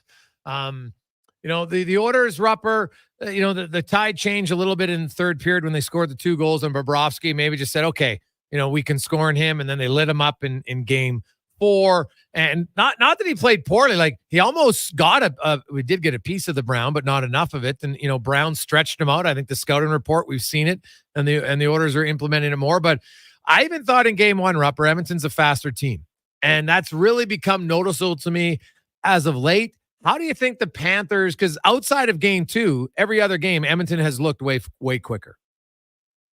Yeah, so I think the one thing that's been really beneficial, and you're absolutely right, like Edmonton is the faster team. And in game 1, that was the Bobrovsky stolen game, and you could tell it was a problem. I mean, you can go back and look at just how many breakaways have the Oilers had in the series, and that's just one kind of category that you can chalk up to. They just make things happen in the open ice. The problem is there were stretches earlier on in the series where maybe they get some of those looks, but then I thought Florida did a really good job of not allowing the Oilers kind of that speed through the neutral zone, mostly in different stages of the first 3 games, more probably in 2 and 3. But then it's like all of a sudden Edmonton, they started getting to that, right? They started blowing their forwards out of the zone. I find it really interesting because when I think about the Panthers, and all season long we've been talking about their forecheck, and how they make it so hard for you. And if you're a team that's getting forechecked, it's really hard to get to your offense, right? Because you gotta be able to connect the dots. Your D has to get the puck in stride to your forwards, and you got to kind of zip through the neutral zone with speed, and that's Edmonton's bread and butter. Their forecheck, the Panthers, is really strong. But what I think was even stronger at different stages earlier in the series was their D pinching down. And they do every single time. They pinch hard. They have trust. They back up. And once they get going in that mode, like you're having some long shifts to the Oilers forwards in the defensive zone. So by the time they get the puck, they're just dumping it in. So something that's really changed. You got to give credit to the Oilers. They're like, you know what? We're not going to play this game right here. You know, we're either going to send our forwards out. We're going to, at least get that confrontation right at the blue line or in the neutral zone. Now all of a sudden, the Panthers don't really have that forecheck. I thought Stuart Skinner, especially in Game 4, did an incredible job of his puck touches and coming out and playing the puck. And that's a big step because of that mishap he had in Game 3. But now all of a sudden, when the goaltender plays the puck, gets it to the defenseman, the wingers are stretching out. Now all of a sudden, they're not clogging up the zone. And when you get to that open ice, man, Edmonton will eat you alive. And I think that's what we've been seeing. Yeah, well, and their penalty kill, Rupper, you're a guy who killed penalties. Like the Oilers' penalty kill now is an absolute weapon. They've outscored the Panthers in the series. They've only allowed 4 goals all playoffs. They've scored 3 shorthanded. They're -1. Their net penalty kill is 98.5%. In the series, it's 106.3. Right, like that. You know, it's you. And in two games where you have to win, right? Yaremchuk in Game 4, Brown in Game 5. They open up the scoring shorthanded. Like you've been on teams like you score a shorty, it's almost like it means more than if you score a power play goal or even a 5-on-5 goal. It livens up the bench so much more. Yeah, because it feels like it feels like it's worth more. I know it's only a goal on the board, but it feels different. You're not supposed to be able to do that, and the fact you're able to do it consistently not only puts the seed of doubt in the opponent, right? Like you're sitting there on the power play, like, gosh, we can't let up a goal against again. And maybe you're in their head a little bit, but I'll tell you what, whether it's Yaremchuk, whether it's, Connor Brown, who I actually think has been absolutely out of this world the last few games. And yes, he's created on the penalty kill. He's doing everything. His puck battles, he's winning all over the ice. He's a man on a mission right now.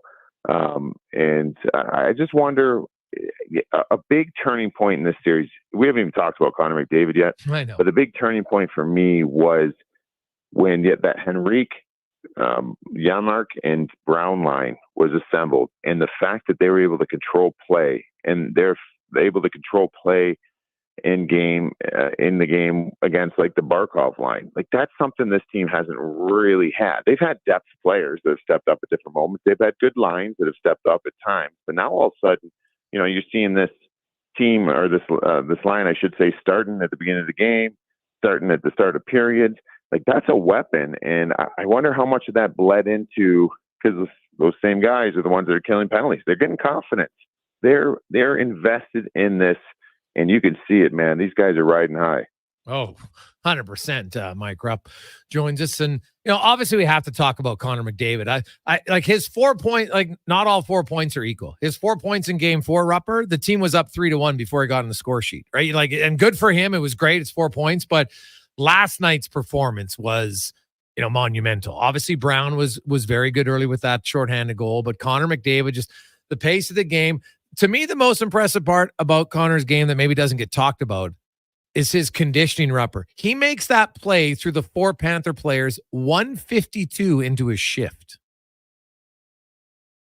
Yeah, so he had the numbers that we had on set yesterday were on the I might be getting this confused because the one goal was like 158 and the other one was like 228. He was out there. I think both were the power plays, right? Yeah, the 222 shift, but they also when Okposo took the penalty, they had the TV timeout, right? So that's why. Gotcha. Yeah, okay. So that's why I didn't count that. You're right, he was on, but then they had a timeout, so that's why I went 152. Yeah. Yeah, no, he got the rest there, but nonetheless, we're talking about crazy numbers. Yeah. Right. Like this isn't supposed to happen. You're not. I mean, what he's doing right now, I'll say yesterday's game, I don't know in my, I guess, adult watching days of watching hockey, because I don't really know. I wasn't really breaking down hockey as a kid. I was watching for the entertainment of it. But I guess, since I've been in the NHL, my first year was 2002. I think last night's performance by Connor McDavid was probably the most dominant performance I've seen. I can't recall another game that, he made everything work, every shift. He was getting hit. If you go back and watch, he's always a target. He took some hits, rolled off the energy that was going. He was he sustained it all game long. And the impressive thing for me too, and looking back at it, there's two things that jump out to me if you're going to go back to game 4 and how that affected game 5. Connor only played 17 and a half, and he should have in game 4. Mm-hmm. They killed him. They're up 8-1, whatever the circumstances were in the game. But I wonder how much that helped him stay a little bit fresh, right? Just don't overdo it. There's no need to. And Connor at 17 and a half minutes, that doesn't happen that often. And now all of a sudden, the other thing too, I wonder how much, and even moving forward in that same game, when it was when the score got out of hand, I wonder, the Florida Panthers wanted to leave town with a pound of flesh. Yeah. But what they did in the process is they gave some reps to that power play. And that power play so far in the the series up to that point wasn't getting that many looks per game. And they weren't operating the pace that we've seen them operate at. But they got 6 looks in that game. And you can't replicate game situation in practice. And all of a sudden now, this power play is cruising. And I wonder if you look back, if a better message would have been like, hey, we're not giving them power plays. The game is what it is. We compete, but we're not giving them their reps on that power play, because all of a sudden now, that was a big impact in last night's game. And it very well may be in game 6. Well, you look at it, Edmonton, they like everything about their team, I think, right now. It's rolling. The one guy we haven't talked about, Rupper, is Stuart Skinner. And I thought Stuart Skinner in the first 4 minutes, that game could be completely different. He made 2 huge saves early on. You look at his play, even in the 8-1 game, Florida had 9 high danger chances. They had 4 expected goals, and they only allowed 1. I think Skinner has really come back. And not that he played poorly, but, he had the one miscue outside the net in game 3. But, man, that guy's been a rock since. And in games 5, 6, and 7 in the playoffs this year, he's 6-0 with a .928 save percentage and a .191 goals against. The time of the playoffs when it's the most important, he's really showed up for Edmonton. And that's what you want, right? I think the goaltending position, more than anything, is timeliness. You obviously have to be able to play. You have to be talented, and he certainly is.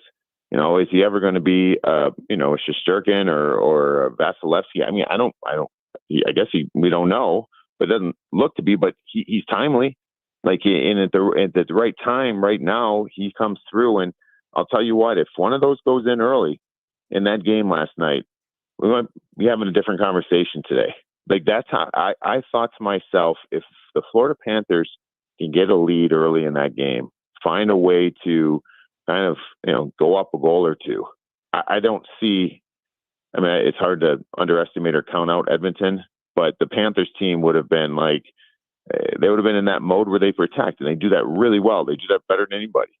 And Stuart Skinner made some massive saves in those moments, and he did throughout the game. So, man, his ability to just kind of park maybe the bad moments, or even some of the plays that don't go in. There's times where the puck is kind of bouncing off him and he's giving up a rebound in a certain area, but then there's the play that happens where you're thinking it's in, and half the arena last night was on their feet, and Stuart Skinner saves it. So he's been clutch for them, and that's what you ask for from your goaltender.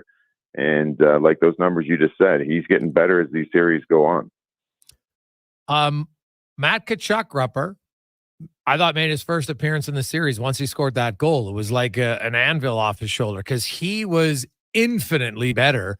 And if you're the Florida Panthers, that's the one thing I think they come into Edmonton maybe that can give them a boost is, one of their best players finally showed up and played very well. Yeah, that was, like you said, by far his best game, and he needs to be that for them to win. And I think to potentially close this series out, I think they're going to need that Matthew Tkachuk, because the game. I mean, it's hard to really evaluate a lot of the players maybe in that 8-1 loss, but all of a sudden Sasha Barkov's kind of gone quiet. Yeah, you know what I mean? Like I thought he looked really good in the game yesterday at times. Like he made some really nice plays, but he's not. They've done a good job of kind of keeping tabs on him. Reinhart, Verhaeghe's gotten some looks, and we know he had some production earlier on, but like it's the Florida Panthers. They're a team that's not necessarily one guy or two guys. Like they have 4 or 5 legitimate guys going, but Matthew Tkachuk is probably the biggest one because he's that spark plug and he can do it in a bunch of different ways. So yeah, he got going, kind of see where it goes from there. But this Panthers team, to me, starting to look like they're wearing down. Yeah. And this is the time of year everyone's running on fumes. So it's about trying to figure out and how you manage this time right now and having days between. But that obviously would bode well for the Edmonton Oilers.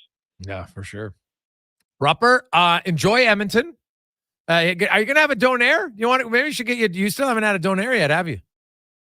No, we walked. Jason Demers and I walked by the other day, and I was telling him how you've been telling me about these, Dude, and he was trying to talk to me about it. I will take you to Rookies, and we'll get a donair tomorrow. All right? Yeah, that sounds good, man. Hey, guess what? We're going golfing now in a little bit. I love out here in Edmonton. Oh, it's amazing, eh? So we just landed, and I'm like, I'm going to do my Gregor hit, and we're going golfing right now. So it's kind of cool.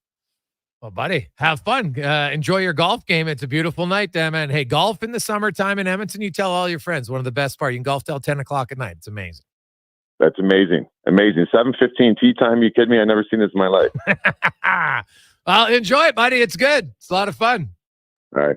Thanks, Greg. We'll talk, buddy. Mike Rupp, you know what? Now he's in God's country. He's realizing the benefit. I think a lot of people here don't even understand what a benefit that is in the summertime. You don't have to golf. You're a walker. You're a runner. You're a barbecuer. You just want to hang out. You want to play basketball, soccer. It's unreal how lucky we are with the sun. I get it. You know what? It's a little darker at times in the wintertime. But who wants to be outside that much when it's the wintertime anyway? And even then, you're like, whatever, turn the lights on. Road hockey under the street lights, man. Are you kidding me? It's some of my favorite memories. But yeah, I love the summertime, man. It is. Now, I don't necessarily love the 4 a.m. Sunny and bright because the dog's waking up a little bit earlier. So I might have to give my dog some, I think once she sees the light, she wants to get up. It's annoying as hell. Take a quick break. We'll come back. We have 5 questions and more on the Gregor Show presented by PlayAlberta.ca. Let's do this, Edmonton. Off the goal line, Entertainment fires and scores, and there will be a Game 6 of the Stanley Cup Final. This is Sports 1440. Finals fever is here, and it's all about the Oilers. We're boosting your odds and enhancing your parlays on all playoff games. Every bet on any game enters you into a draw to win seats for the 2024-25 hockey season, or 5 pairs of seats to 5 separate Oilers games for the 2024-25 season. Use promo code Gregor50 when you deposit at PlayAlberta.ca to receive a $50 free sports bet. Join the excitement and cheer on the Oilers. Let's bring it home. Bonus terms and conditions apply. Hi, Jason Gregor for Volvo of Edmonton. This summer, lease a new 2024 Volvo XC60 with 0% finance, or save up to $6,500 on select models for qualifying loyal customers. Plus a free 10-year, 1 million kilometer warranty with all demo vehicles. And if you're thinking hybrid, save $6,000 off all 2024 new and demo XC60 Recharge plug-in models. Discover why we're Canada's only 13-time Volvo Excellence Award winner. 1205 101st Street Southwest, or visit volvocarsedmonton.com. Silent Ice Sports and Entertainment is an innovative market leader across Western Canada, with sports and entertainment properties including the Spruce Grove Saints, the Junior Prospects Hockey League, Silent Rides Charter Company, the Hockey Super League, and the newly launched Female Super League. Silent Ice also owns the Western Hockey League Seattle Thunderbirds and operates the Morinville AAA Arena. The Silent Ice Center, a new state-of-the-art entertainment facility, is open in Nisku, which features 2 sheets of ice, including a 1,600-seat arena and a restaurant with a viewing area. Black Friday pricing is back at the Brick. The savings continue all week with up to $1,000 off sectionals and up to 40% off mattresses, and save up to 25% off select major kitchen appliances. Take advantage of Black Friday prices this summer to pick up all the essentials for your home. Shopping has never been easier. Take advantage of these fabulous deals today because Black Friday pricing won't last forever. Some exclusions apply. The Brick, saving you more. CW Eves Troughing is busy. That's why they're looking for experienced troughers to run one of their trucks. To get paid top rates, contact CW Eves Troughing at 780-435-1492 or email info@cweves.com. What's cracking at Cattail? Their men's league. Play 18 holes for 18 weeks on Tuesdays from 2 to 6 p.m. Then complete the day and head to Out of Bounds, recently ranked one of Canada's top 10 in fine dining restaurants. For details, visit cattailcrossing.ca. Some people prefer pre-owned to saying used. Sherwood Honda will happily sell you a used vehicle. But first, it will be pre-Sherwood Honda certified with a 159-point pre-inspection. Then pre-stored to Sherwood Honda's high standards. Then they pre-guarantee the lowest finance rates and prevent problems with the 30-day exchange privilege. Pre-owned or used, Sherwood Honda actually has plenty of both in stock with a buying experience you sure would prefer. There's nothing worse. Families all excited to hit the highway and suddenly you remember, I forgot to replace that broken taillight. No worries. We've got you covered here at Vision RV. Hi, it's Larry Ricci reminding you that we have the parts and accessories you need in stock always. And if we don't have it, we'll get it for you ASAP. From taillights to RV toilet paper. Oh no, I forgot that too. It's all here. Don't wait till the last minute. See us today at Vision RV, just south of the Yellowhead on Highway 60.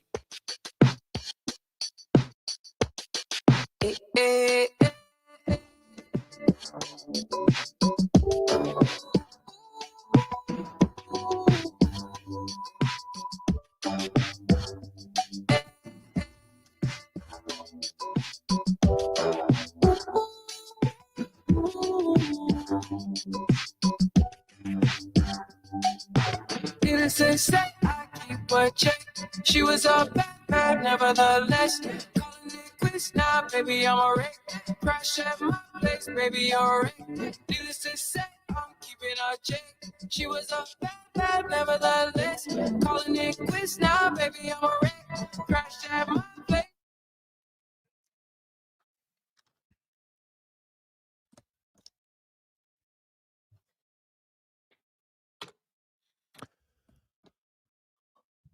.452. Oilers are hoping to deliver another big L to the Florida Panthers on Friday night. You know what? During the year at the time, people, man, they didn't get enough Saturday games in the playoffs. I think that that attitude has changed. You had Saturday night against Dallas, you had Saturday night against Florida, and now you have a Friday night, the final home game of the season for the Edmonton Oilers. Win and they go to Florida on Monday, lose and the season's over. But you end with back-to-back weekend games at a beautiful time. It's going to Friday night, the longest day of the year. It's going to be even. Rupper could probably tee off at 8 o'clock and still get in a few. Well, maybe depends how he plays. Maybe only 12, but still, it's a great time in the city with the weather. You know, Stingers are playing great. Elks off to a rough start. The Riverhawks are competitive. And then, of course, the Oilers are in the Stanley Cup final. If you're a sports fan, it's a really good time. Hey, if you are a shopper, it's time for 5 questions brought to you by The Brick. And man, they have Black Friday deals going on all week. Massive savings, up to 70% off select items, 40% off on bedroom and furniture and mattresses right now at The Brick and thebrick.com, but only until Sunday. It's time for 5 questions on the Jason Gregor Show. All right, Gregor, question number 1. Maybe a little fill in the blank here. We've got 2 straight 4-point games for Connor McDavid. Right now, he is playing blank light.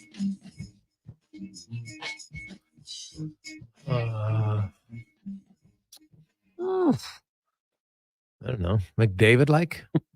Like he's pretty good, man. Like I know because hey, we've never seen 42 points in a playoff year for him before, but we did see 2 points a game before from him in the postseason. So I don't know, man. It's damn impressive. That's all I know. I would just say it's he is playing unlike anyone else. Yeah, I don't even know how it happened, but Paul Sir and I got into an email chain back and forth last night, and I said, I don't know if this is true or not, but Jordan like he's playing so damn good when his team needs him to. And I know Jordan, I looked back at this. I know in his championship runs, they didn't fall down 3-0. He only went to 7-game series twice in those 6 championship runs. But what he's doing is it's unbelievable. His team needs him to be the best player on the planet, and he's doing it. So I really enjoyed seeing what he's able to do. Question number 2 for you. If you're the Florida Panthers, how much or how many nerves are creeping into your game right now? Well, you would hope none.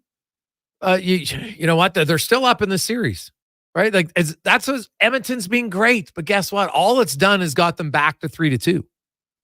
It's not like Edmonton's coming home with a chance to win. They're just coming home with a chance to extend. So I think Florida, the nerves, I think there's always nerves there, but I think they have to look and say, all right, we've been a good team for a long time. We lost 2 in a row to the Rangers in the last round, then we bounced back. And that has to be their mindset, but it's easier said than done because, like I keep saying, the Rangers never had McDavid. And the Rangers were an average 5-on-5 team. It's why I scoffed when everyone's like, oh, Florida had such a harder road. I'm like, what the hell are you talking about? Vancouver and LA were both top 5 defensive teams 5-on-5 in the NHL. And if you actually look at the orders and who they played, Vancouver was plus 51 5-on-5. Dallas was plus 30, and the LA Kings were plus 21. Tampa Bay was minus 18, and the Rangers were plus 2. And you're telling me that Edmonton had an easier road? On what planet are you living on? For me, I'm going to say a little bit of nerves probably because you just go back to those first 2 games and Grabowski kept them right in it. You know, he was so good, especially game 1. And now the Oilers have started to figure it out. The goals are scoring. You've got 13 goals in your last 2 games. I think there might be a little bit of, can we get that performance back? Can we get Bob back? The Oilers obviously rolling offensively. So I don't think too much. I mean, they're professional athletes. They're going to be ready to go when the puck drops on Friday night. But I'm going to say there is a little bit of concern creeping in for the Florida Panthers. Question number 3. I wanted to ask you this one. I brought it up on Fantasy Frenzy. I know we've got time constraints in the NHL. Of course, the draft is going to be here in no time. But do you think we need a roster freeze during the Stanley Cup final just to keep the focus on the task at hand and the game being played? No. I do not. It's especially when it gets this close to the process. So you're the NHL. You want to be in the news all the time. What's the story going to be today? Everybody's still talking about McDavid and the orders. You can't talk about it 24/7. So no, they don't make announcements on game days in the Stanley Cup final, right? They made these trades right. So the trade probably was done yesterday, but it's a game day, so they can't announce it. Now you announce it today. I honestly have no issue with it. It's June 19th, man. We got the NHL draft is next Friday and Saturday. You got free agency starting the following Monday. No, I don't want a time where you can't do it. Not do it on game day is fine. Yeah, I mean, it's not my favorite because I do like how the NFL is able to, with their condensed season, stretch things out through the entire the season, but the NHL can't. Yeah, right? The NFL literally plays for 4.5 months, and then you get down to your playoff games, right? That's it. Their season's done in February, early on, right? So then they have the half of February, usually 3/4, March, April, May, June, July, August. I know that's training camp. Think about it. That is a major difference. Yeah, you can't compare the two. Oh, no. I'm saying I like that about it, but not going to compare the two. So I do agree with you. If you're going to do it on the days off, it's fine by me. And at least it keeps the NHL in the news cycle. There's plenty of us for talk about. So I do like that aspect of it, but I do prefer the NFL style just because they're allowed to do it. Sad news yesterday, the passing of baseball legend Willie Mays. I think for a lot of people, favorite player of all time. The guy just played forever. 24 All-Stars. 12-time Gold Glover, an absolute legend. So I just want to ask you this, going back to maybe even your younger days, who is your favorite baseball player of all time? Well, when I was younger days, You know what? The Jays and the Expos, that's what we got to see. So I got to see both. Man, I had lots of favorite. Honestly, like there's lots of guys. Tony Fernandez, loved him at shortstop. I was a big Tim the Rock Rain. So I probably have to go with Tim Raines because, man, there's like back then, like he hit home runs, but there's so many stolen bases. The game was just, I found a little bit more exciting at times because of that. Yeah, I mean, I was a big time Jays fan growing up, and you know the roster wasn't too deep. I wasn't venturing away to other teams, so Carlos Delgado and probably Roy Halladay. Take it a little back. John Olerud and Pat Henkin were great, but Carlos Delgado, absolutely love watching him hit home runs. So that's who I will go with. Oh yeah, for me personally. Final question for you. Not too much going on today in the news world, but 2 Transformers movies have premiered on this day in history. So in honor of the Transformer movies coming out on this day, what is your favorite Michael Bay movie? Go ahead, buddy. It's a tough one.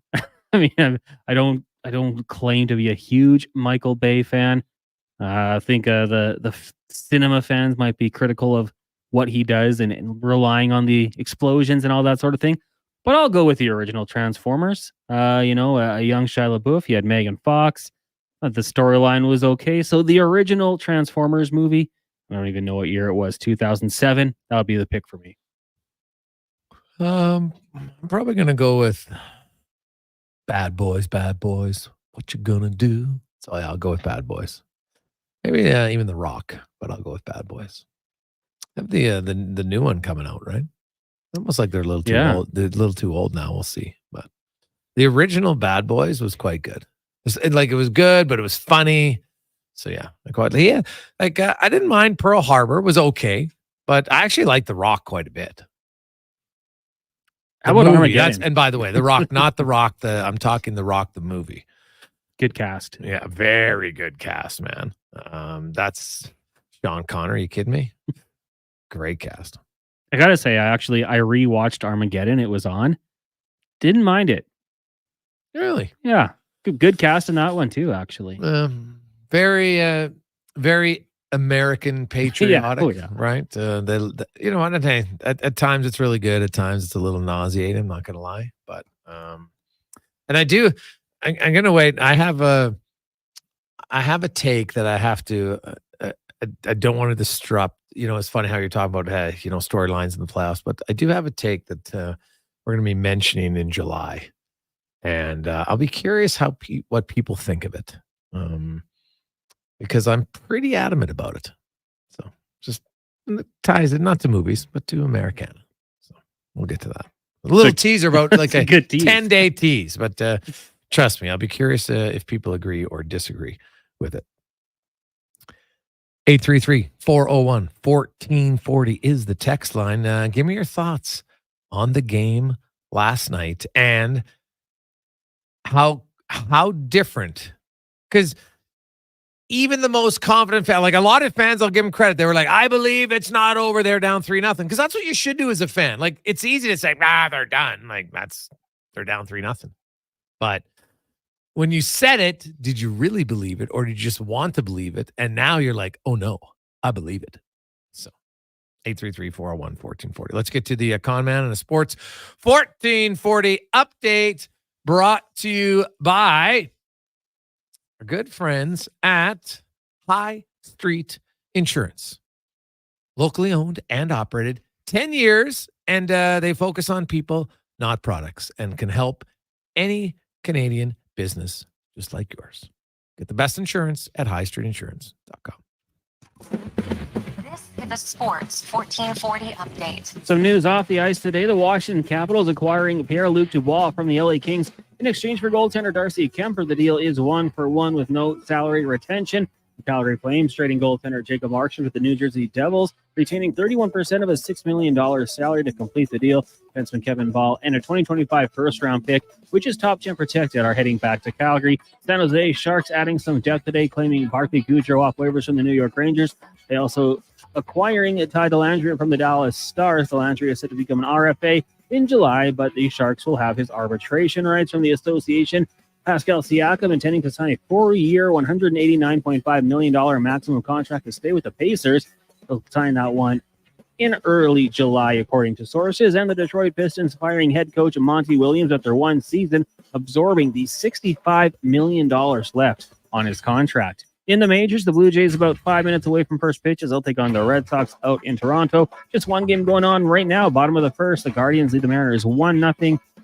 Right now, 1 out, runners on the corners. Earlier today, Braves got past the Tigers 7-0. Pirates over the Reds 1-0. Cardinals fall to the Marlins 4-3. It's the Padres over the Phillies 5-2, and the Cubs drop the Giants 6-5.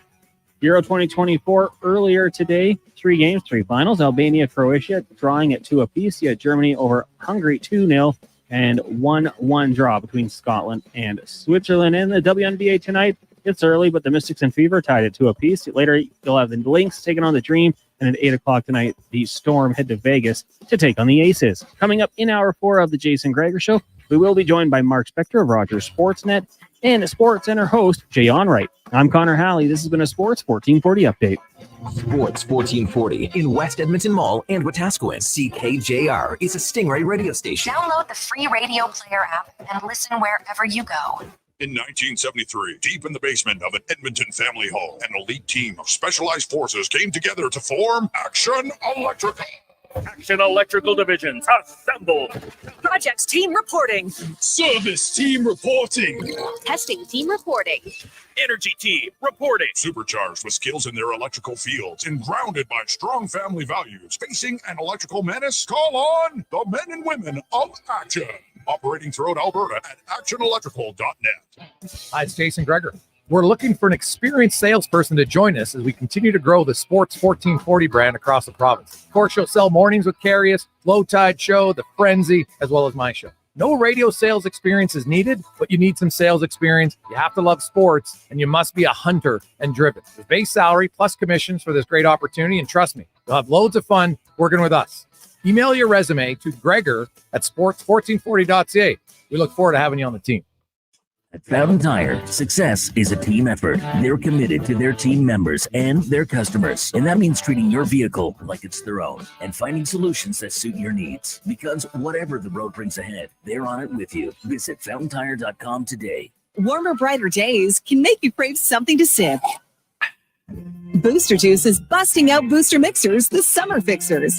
Cold, tasty sippers in 5 vibrant varieties. The Mango Teaser, Berry Teaser, Almighty Acai, Game Set Matcha, and Oranges and Cream. Try all 5 and brighten your day a sip at a time. And try the Cookies and Cream Booster Ball, the yummy little bundle of almond butter, maple syrup, coconut, and gluten-free cookies. Visit a Booster Juice near you today or download the Booster Rewards app. The job isn't done until the last load is hauled, and having a semi-trailer out of commission is not an option. Whether replacing or adding to your convoy, Edmonton Trailer has a huge inventory of new and used semi-trailers, trusted by the gravel, logging, oil field, fluids, and freight industries. Find a trailer right for you online or at one of their 3 locations. For sales, service, parts, rental, and finance, when you're in it for the long haul, Edmonton Trailer. For over 65 years, Denham Ford has delivered the customer service and value that keeps Albertans moving.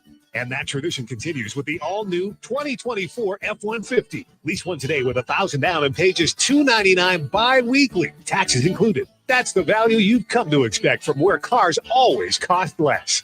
The F-150 $299 driveway lease, only at Denham Ford in Wetaskiwin or at denhamford.ca. The ATB Classic is returning to Northern Bear Golf Club. An international field of professionals will battle it out on their path towards the PGA Tour. $15 gets you access to the tournament or upgrade your ticket for premium greenside viewing. Net proceeds go to Youth on Course to give kids age 6 to 18 access to play golf for just $5. Come see the future stars of the PGA Tour. The ATB Classic at Northern Bear Golf Club. June 27th to 30th. Get your tickets at atbclassic.com. Logs crackle as you toast a marshmallow to perfection. Light dances off your lustrous new Toyota. Nearby, a cricket chirps. Or a mosquito. Anyways, this moment isn't just a dream. It's an invitation to escape. So stop dreaming. Red Tag Days at Toyota are ending soon. For a limited time, lease a 2024 RAV4 LE all-wheel drive from $96 weekly for 36 months at 5.49% with $3,999 down. Visit shoptoyota.ca or your local Prairie Toyota dealer today.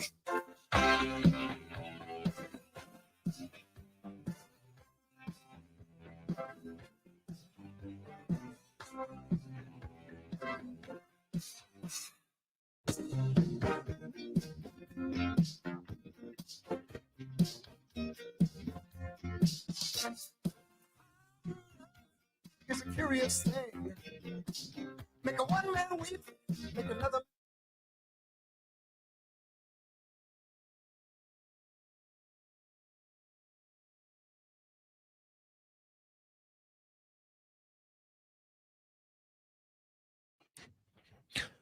Rolling through a lovely Wednesday afternoon. How are you? Jason Gregor, Connor Halley, Sports 1440, Orders Nation, YouTube, and Facebook. As you make it your way home, it's Happy Hump Day. You got over the hump, although you know what? Probably didn't feel like a hump day today. I'm curious, were you more productive at work today than you were yesterday? Like yesterday, it's leading up to the game. You're all nervous, excited about it. Today, you know the result, and you're like, oh, can exhale. I'm curious. Do you feel more productive today? Or is the water cooler talk all about the game and no one's focusing? I'm curious. Or maybe everybody, it's more productive because there's a lot more excitement. I don't know. I'm curious. Let me know. 833-401-1440. Probably best to ask the supervisors or the bosses. Might have a better sense of who thinks they're working hard. Let's get to the GS Construction Spec Report. GS Construction, hey, they're working hard. They're so busy, man. They keep needing good employees.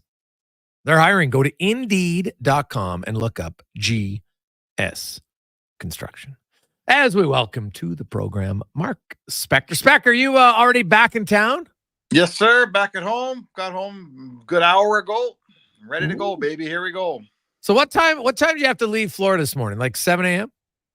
I had a 6:30 out of Florida, so I had to get to the airport about 5 o'clock, and I walked out of the rink probably about 12:30.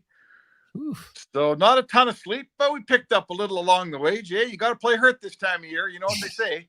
Hey, buddy. Yeah, you got to learn how to sleep on the plane. No question about it. So now, are you going the Denver route to Edmonton? Is that what you're doing? Yeah, Florida, I've been going through Denver. It's been working well for me. I'm just knocking wood right now because hopefully got another trip left, but.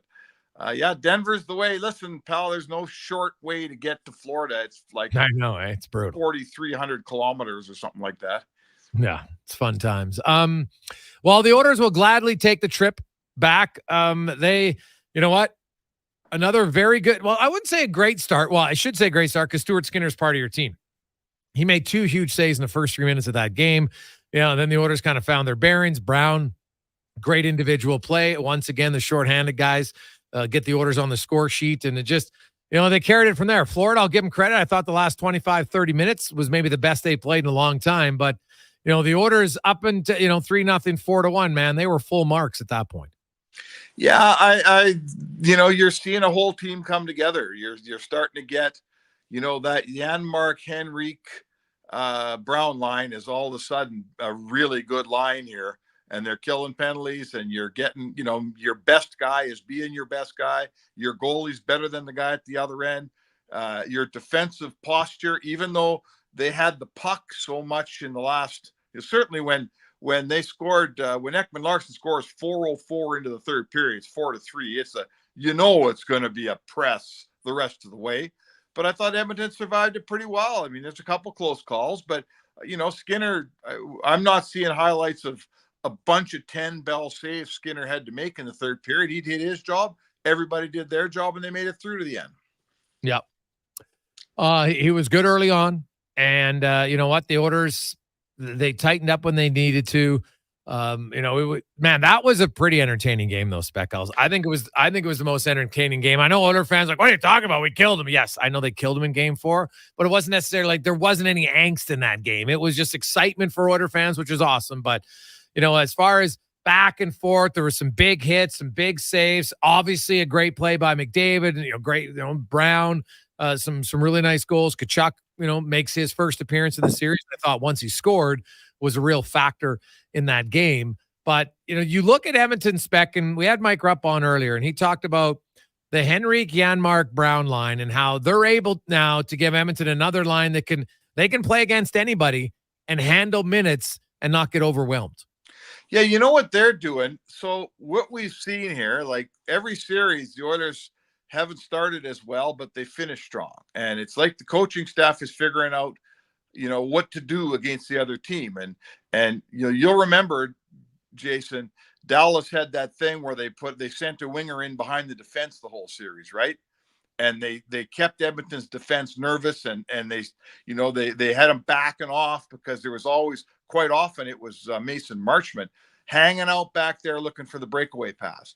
Well, I think Edmonton's figured that that's the way to get Florida's defensemen off that blue line and to stop pinching down on their wingers so hard. Edmonton's playing that punt game where they're flipping a high puck out, and the line that's playing it better than anybody is the Henrique line, man. They're punting that puck out, and the speed with Janmark and Brown are bearing down on that defenseman as the puck's coming out of the air, and it's giving them problems. It's neutralized that aggressive pinch on their defense, and now it's open up the middle of the ice. Edmonton's getting all kinds of odd man breaks, and they're skating the puck better. It's changed this series, and now Florida's got to figure out how they're going to counteract it. Yeah, I think the biggest boost for Florida is that Tkachuk showed up. But while he showed up, we really haven't seen much of Barkov. Nope. No, come on. McDavid's got like twice the amount of points in the playoffs as Barkov has. Barkov's supposed to shut down McDavid. 8 points in the last 2 games. He's not shutting down McDavid. So that's a big part of this thing, right? Barkov is an elite Selke winning defensive forward. They say maybe one of the best in the league. Let's see it, right? He's got to be responsible. He's matching up against 97. If 97 is getting 3-4 points a night, Barkov's not getting his job done. Yeah. Mark Spector joins us here. The Spec Report, brought to you by GS Construction. Well, you wouldn't have seen it, Spec. Bill Zito in the suite, with the water bottle chuck against the wall. Obviously, he's frustrated in how they lose that game. I look at after the game, they're like, oh, nothing changes. You know what? We still got a chance to win. And I agree. That is true. There's no doubt about that's true. But I do wonder about the Panthers. Now, we saw it in 06. Just because you lose game 6 and 7 doesn't mean, 5 and 6 doesn't mean you're going to lose game 7 at home. Carolina did it. The way Edmonton has really controlled lots of the play recently, and even in the game they lost, outside of game 2, Spec, Edmonton has been the better team for the majority of the other 4 games. Well, and there's 2 sides to this thing. Florida's confident because they're good and they've won a lot of games, and they're telling themselves, don't worry, guys, we're going to win one of these games. We got it in us. We're a better team, all those things. Privately, though, they're talking about what we're talking about. Why did Edmonton turn this series their way? How come we can't turn it back? We got to get this thing going our way. And they did in the third period. But let's face it, when you're trailing 4-2 after 2 periods, you're probably going to have more of the play. They need to turn this thing from the opening buzzer in one of these last 2 games. This scene with Bobrovsky where since the third period of game 3, his save percentage starts with a 7. Ooh, yeah. Right? A 7. Good. Mm-hmm. That's the problem, man. And he's not great, but he's also facing a lot of really tough chances. So, they're confident, but I've been around a lot of teams. They're also looking for some answers here because they got to get this thing swinging back their way. The one guy, we had a lot of text about Draisaitl, right? Obviously his game isn't at where he wants it to be. I know he's banged up, but lots of guys are banged up. What more do you need to see from Draisaitl? Are you that concerned with his play? I listen, Draisaitl's a producer. What's his stats? I looked it up last night, Jay. Guys who played over 50 points or 50 games in the playoffs all time in NHL history. Yeah, Draisaitl's 4th. Yeah, in points per game. So when that guy who produced for 3 rounds isn't producing in the 4th round, I'm going to tell you that there's an injury going on. We've seen the splint on his finger. I don't know what's going on with his back. He's practicing, so maybe his back from the first round is better. I don't know what's wrong with him, but there's only one reason for me that he stops producing. They're not shadowing him. He's not facing Barkov every shift. He's got to be hurt. So, if he was the guy that wasn't so productive, I might call him out and say, hey, let's go. It's the Stanley Cup final. I'm not calling Draisaitl out. He's been too productive for too long. Something's happening with his health. And for the Oilers' sake, let's hope he's got at least one big game left in him here before this thing's over. Yeah, I don't doubt that he might be nursing something, but I also think there might be a little bit of confidence. I just look at Kachuk. Kachuk came in leading scorer for Florida. He did nothing in the first 4 games. And then once he scored yesterday, Spec, it was all of a sudden like, boom, the anvil came off his shoulders and, he was more engaged. And so I don't disagree that there's maybe a nick here or there, but I do wonder, like any player at any time, you don't produce and suddenly, you try harder to produce and actually end up producing less. So I think it might be a little bit of a combination of it. The good news for the Oilers is that, they're still in the series and they really haven't had much production from Draisaitl. So the odds could be in your favor that, maybe all he needs is one game, right? He doesn't need to be dominant for many. He just needs one good one because you think McDavid's got another good game in him at some point. So, that's probably the advantage they have. The other guy, Spec, who Stuart, like we talk about Bobrovsky's numbers. How about Stuart Skinner's numbers in games 5 to 7 in the playoff? He's 6-0. He's got a .928 save percentage and a 1.91 goals against average. This is a guy who, I don't know how many times I had people ask, you can't win with Skinner. He's not like, he's played the 3rd fewest NHL games on the team. I think people like he is very inexperienced in the grand scheme. Now he talks like a very experienced guy. Like his teammates are just like I remember Darnell Nurse when I asked him, like, who would you want to date your sister? He's like Stuart Skinner. Like he's just, he's a likable guy. He's very mature. Now I joked, I said, well, you say that because he's married, so it's not even possible. So it's kind of funny. But like there's so many guys, like you look at him, Spec, even when you asked him after game 3, and he's like, well, it's good. Yeah. Are you disappointed? Sure.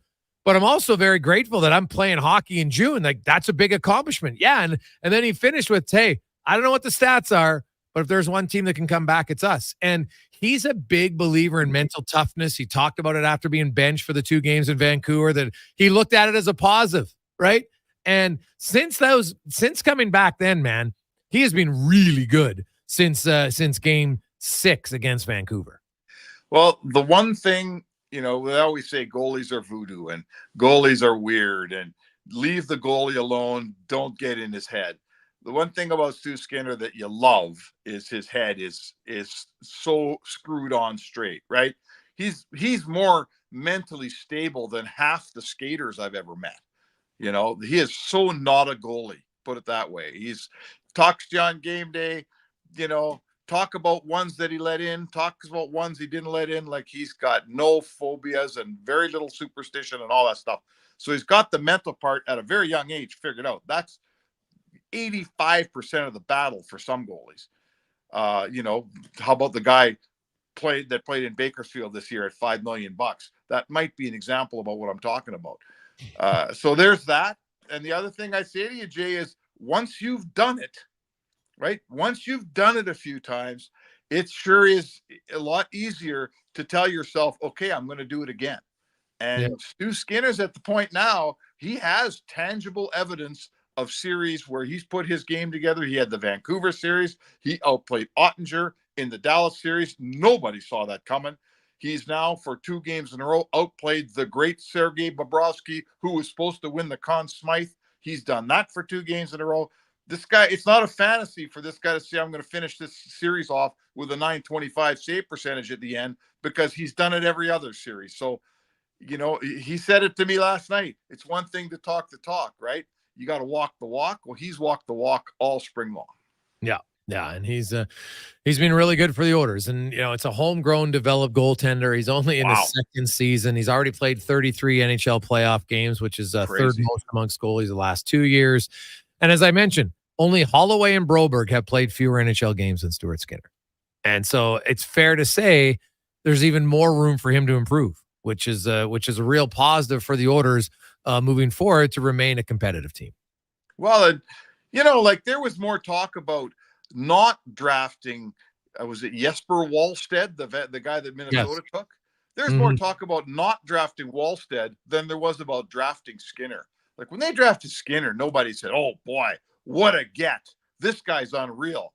He started out in the East Coast League and he's built his way up. And I'm telling you right now, if they go to the Olympics next month, he's getting an invitation. Like whoever thought that was going to happen? Yeah. So you got a franchise goalie here now. And in Bouchard, you got a franchise number 1 defenseman. This guy wasn't going to be a number 1 defenseman. Well, that's what he is. He's a number one defenseman.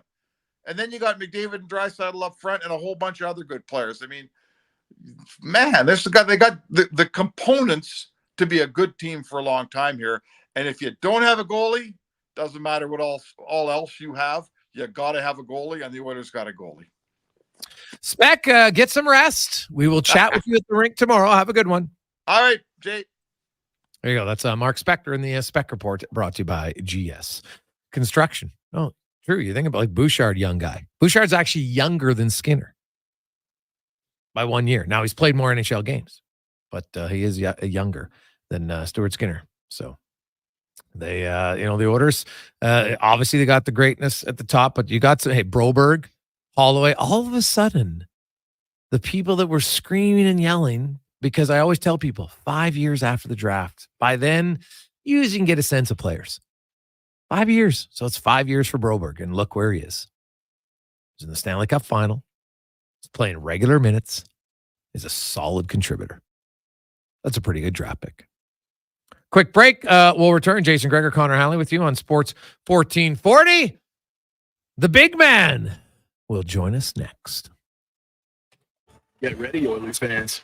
During the finals, make a deposit with promo code Gregor50 to snag a $50 free sports bet with your next deposit. Get ready for unbeatable promotions throughout the finals with 10+ odds boosts on every Oilers playoff game. Score a chance to win amazing prizes like season seats for the 2024-25 season, or 5 pairs of seats to 5 separate Oilers games for the 2024-25 season, just by making a bet on an Oilers playoff game at playalberta.ca. Join the excitement and cheer on the Oilers. Let's bring it home. Bonus terms and conditions apply. Hi, Jason Gregor for Volvo of Edmonton. This summer, lease a new 2024 Volvo XC60 with 0% finance, or save up to $6,500 on select models for qualifying loyal customers. Plus a free 10-year, 1 million kilometer warranty with all demo vehicles. And if you're thinking hybrid, save $6,000 off all 2024 new and demo XC60 Recharge plug-in models. Discover why we're Canada's only 13-time Volvo Excellence Award winner. 1205 101st Street Southwest, or visit volvocarsedmonton.com. At McDonald's, we know summer can go by quickly, so make the most of all the park hangs, beach days, sunsets, and festivals. Whew. With a $2 plus tax sundae or snack-sized milkshake, or an app-exclusive $1 plus tax soft serve cone. At participating McDonald's restaurants in Canada, prices exclude delivery. App download and registration required. Black Friday pricing is back at the Brick. Check out the latest deals in every department, as well as hot new items just in time for summer. This Friday, June 21st, from 5 p.m. to midnight only, shop incredible 7-hour door crasher deals, like 65% off sofas when you buy the matching love seat or chair, and 50% off mattresses $9.99 or more. Take advantage of these fabulous deals today, because Black Friday pricing won't last forever. Some exclusions apply. The Brick, saving you more. Christensen Communities, the name in active adult living. Enjoy retirement living without compromise. At Christensen, we understand that each lifestyle is unique. We are committed to providing choice through optional dining, personal services, recreation programs, and care plans to suit your current and future needs. Enjoy maintenance-free living and build new friendships in a safe, independent community. Large suites with full kitchens and in-suite laundry, on-site amenities, and so much more. Find out more today about our communities across the province at cdlhomes.com. Wendy's Small Frosty is the ultimate summer refreshment. And not because it's cool and creamy and made with fresh Canadian dairy. It's also refreshingly cheap, just 99 cents until July 14th. It's a treat for you and your wallet. Taxes extra at participating Wendy's. Before every big interview, every big presentation, every big moment, I've always looked in the mirror and put on my game face. But lately, my eyes look tired, my brow looks old, and I'm starting to think it's game over. Stop thinking and start seeing Dr. Vance Elliott for skin refreshing treatments designed to give you a fresh and natural appearance. He didn't make me look weird. No, he gave me back my game face. Book your consultation today at drvanceelliott.com. Uber Eats is now in your area. We've got it all, from your favorite restaurant dishes to groceries and essentials. And get $0 delivery fee on all your orders. What are you waiting for? Try Uber Eats now. Taxes and fees still apply. See app for details.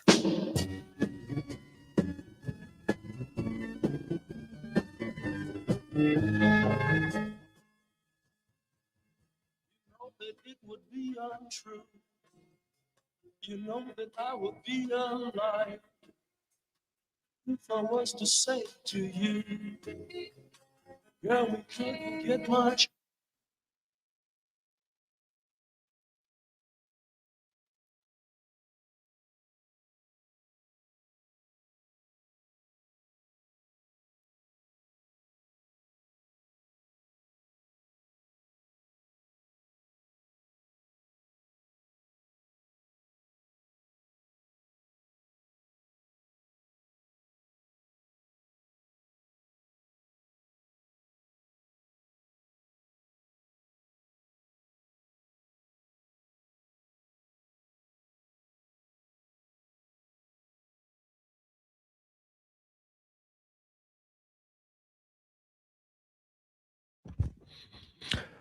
5:30. Welcome back. Jason Gregor, Connor Halley with you on Sports 1440, Oilers Nation, YouTube, and Facebook. And it's time for our big guest of the day, brought to you by the Hockey Super League, a premier hockey solution with a clear path for long-term development, offering borderless hockey, including provincial and cross-province competition. Check out the hockeysuperleague.ca. As we are joined now by a gentleman who grew up an Oilers fan, now resides in the Big Smoke. You see him every night with his luscious beard. Jay Onrait from TSN joins us. Jay, how are you, my man? Hey, Jason, I'm great. How are you? Oh, well, I'm not as good as Oiler fans. I'm pretty good, but Oiler fans right now are soaking everything up. They're loving it. Their team is halfway back to what could be the greatest comeback, really, in modern North American playoffs. And I can't think of another one when you consider a team that would do it in the championship final. Yeah, and would be only the second ever in the Stanley Cup final. The last one was during the Second World War. It was a while ago, Chase. Yeah, a while ago. Yeah, Low Tide was scouting that team back then, so he knew what was going on. I know you sit down. You do your broadcast. You don't just do the highlights. A lot of times you sit down. You get Mike Johnson and those guys analyzing the series, and it's quite interesting. How a lot of it has changed on what people thought from last week after Game 3. Oh, gosh. I mean, just as an example, last night, I had your buddy Ryan Rashog on. I had Craig Button on. And sort of the consensus by everybody was that Connor McDavid's going to win the Conn Smythe, regardless of whether the Oilers come back and win the Cup or not. Pull a little Ron Hextall in 87 type thing. And how can you argue against it, right? You make a great point. Like, it's amazing how playoff series change so quickly. A week ago, we were talking, well, will it be Bobrovsky or Barkov? I don't see how you give the Conn Smythe to either of those two now, considering Connor McDavid just scored 8 points in the last 2 games. Maybe I'm wrong. Maybe the NHL, the voters on the Conn Smythe will see it differently. But yeah, that's just a great example of how quickly this series has turned. And, the winning Game 4 was one thing, dominant performance on Saturday night. Everyone had a great time. But it was really last night that was, it got everyone's attention. And so, yeah, it'll be obviously Friday night's going to be incredible. I can only imagine the anticipation in the city right now, how excited everyone must be. Book your tables at Club Malibu, the Morgue now, because they're not going to be available by the time Friday night rolls around. That is very true. Very true. Hey, the Morgue, Jay, everyone was dying to go there, man. It was a great place. So it was the best. It was the best. I loved it, Gregor. I loved it. The South Side one, it has a special place in my heart. But the Morgue one was very exciting at the time. The West Edmonton Mall one was just bizarre. Yeah. That one was just I do remember one long weekend when I wanted to do the Malibu tour. So we did White Ave on Friday, we did the Morgue on Saturday, and we did West End on Sunday. That's so great. It was an amazing time in my life. You're just like, footloose and fancy free. And I'm not sure there was a major difference in any one of them because the alcohol prices were cheap and it was fun. But that's, it's a different era. God, I don't know if I definitely couldn't go to the bar 3 nights in a row now. I'd probably die. So you could do it. Yeah. You could do it. My question for you, though, because I get to watch you, we get the clean feed of the scrums, from our camera operator, the longtime Edmonton legendary TSN camera operator, Dave Parker. Yes. And I get the clean feed, so I get to watch you guys in the scrums, and I get to see you. And I wonder about you. I wonder, do you how many different frames, eyeglass frames, do you have? And do you have more than MLSC President Keith Pelly, who I think might have 300 different pairs? Oh, well, he definitely, if he has 300, he has more. I currently have 7. Love it. One for every day of the week. Yeah, it's true. Different colors. Sometimes you got to match, right? I like it. So great. it's got I love it. A few bright ones. Connor McDavid Jay, when you know what, he might have 300 different ways to beat teams, and you know what, like that goal to set up Corey Perry last night, it was a minute 52 into his shift, and when he crossed the blue line, you can freeze frame at about 7 feet inside the blue line. There's 4 guys around him, and you're thinking, okay, it's a nothing play, and 3 seconds later, he's past all of them, and then gives Corey Perry a tap-in goal. Like, McDavid is on another level right now, Jay. He's breaking Gretzky records that a lot of people thought were never going to be broken.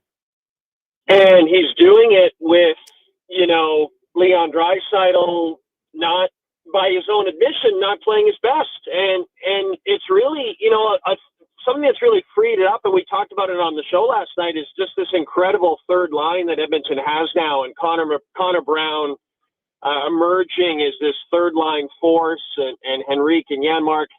It's what the thing that Oiler fans have been craving for a decade, a presence on the bottom 6. Yeah. That, that not only is a presence, but that Chris Knobloch trusts so much that he's sending them out there, at the beginning of every game, and you just trust them. That's what Craig Button said last night. I thought it was such a good point. When you trust your bottom 6, it's amazing how freeing that is for your top 6. And that's something the Oilers just haven't had for so long. Basically the entire time McDavid and Draisaitl have been there. And here we go. It's all come together. And I love Corey Perry being in the lineup. I know the skating was never good, right? So who cares about that? I know he's getting long in the tooth, but I just love his presence in the room there. That he calms the room down, that he's just a great voice in there. And then Stuart Skinner last night, the team was under siege, for a lot of that second period. And, they bent a little, but Stuart didn't break. And it's remarkable how he is so incredible when his back is against the wall. 4-0 in elimination games, 9-0 in games 4 to 7 in these playoffs. And he does it with a smile on his face. It's almost like Grant Fuhr back in the day where, they talked to Terry Jones and Matheson would talk to him after the game, and Grant, everything would be so positive. Stuart's kind of the same way, but he's a little more verbose in what, Grant would just say, oh, it's great. Everything's great. Mm-hmm. I love Stuart's explanations. He really goes through it. It's just remarkable to see how this has all come together. So we'll see. They've gotten to Bobrovsky already. The crowd is going to be I cannot imagine what that crowd's going to be like Friday night. It is going to be great. And I really believe they got an excellent chance to send this back to Florida. It has been a wild experience just the last 4 or 5 days since Saturday night. Jay Onrait joins us from TSN. And Jay, the Bobrovsky on the case. It's people. That was obviously one of the greatest bits you've ever done. People love it. And is it a part of you that's painful to watch Bobrovsky not be on the case as of late? A little bit. It is a little bit, because there is a part of me that, as much as I grew up an Oiler fan and I would love to see McDavid get that cup that he absolutely deserves, there is a small part of me that really does feel tied to Sergei and his career and the ups and downs. When he first got to Florida, and I'm sure you talked about it on a lot of your different shows, how that contract seemed like a complete albatross, right? Yeah. On the Florida Panthers for so long. And then all of a sudden, 2 years ago, it just changed. And all of a sudden, you can't imagine him not being a part of this Florida Panthers team. Having said that, Jason, you know as well as I do that Sergei Bobrovsky, his entire career, has been a streaky goaltender. When he's great, he is exceptionally great, maybe among the best in the world. But when he's not, it lingers for a while. So for Edmonton, they've got to hope that, now that they've gotten to him over these past 2 games, that they can continue it, because he's definitely not coming out of the net. He got him this far. So, the fact that Edmonton has gotten to him, the first couple of games were so demoralizing, because especially game 1, right? They had all the chances. It was such a demoralizing thing to get out goalied. It happens in the playoffs. It just does. But it's tough when you play as well as Edmonton did in game 1. But now that they've gotten to him, anything's possible. So I do feel a little bad for Sergei, but I would be much happier to see the Oilers come back and make history for sure. One last one for you, Jay, because of course you talk everything on your show. The training camp roster for Team Canada's men's came out today, and man, like you got Shai Gilgeous-Alexander, you have, of course, Jamal Murray, Andrew Wiggins, Lou Dort, Dylan Brooks, R.J. Barrett, Nickel Alexander-Walker. I'm a real big fan of Andrew Nebhard. Then you got some veterans in Kelly Olynyk, Dwight Powell, etc. The young Zach Edey could give him some size. Like, man, this is the deepest roster. When I see it all on paper, I'm like they might medal. It's wild. It's wild how good we are, and now we're starting Copa America Thursday night. Yeah. And, Argentina, that's a tough one for us. But we have every chance of beating Peru and Chile and moving on in Copa America. And that's something we couldn't even make Copa America, up until this point. It's remarkable how, it's wonderful to see different sports in this country, kids start to really excel at it. For basketball, you talked about how deep this roster is. It really all goes back to Vince Carter. Those players will all say that, growing up in Canada and many of them growing up in Southern Ontario, and Vince being, the best player in the league or one of the best players of the league when they were all young, and influencing them to further their basketball careers. And then just Canada basketball in general, being better at developing these players, getting them down to U.S. colleges and then to the NBA. Shai Gilgeous-Alexander was the runner-up for NBA MVP. It's wild.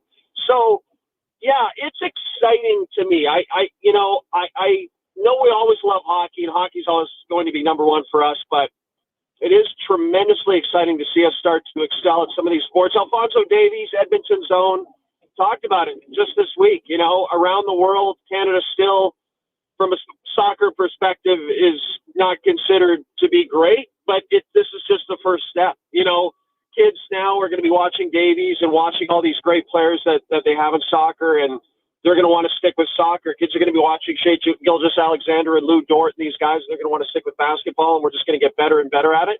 It's a really exciting time for sports other than hockey in this country. We still have to figure out who our goaltender is for the Canadian Olympic hockey team. Maybe it's Stuart Skinner. Just going to say, Stanley Cup champion might give him a really good chance if he does it.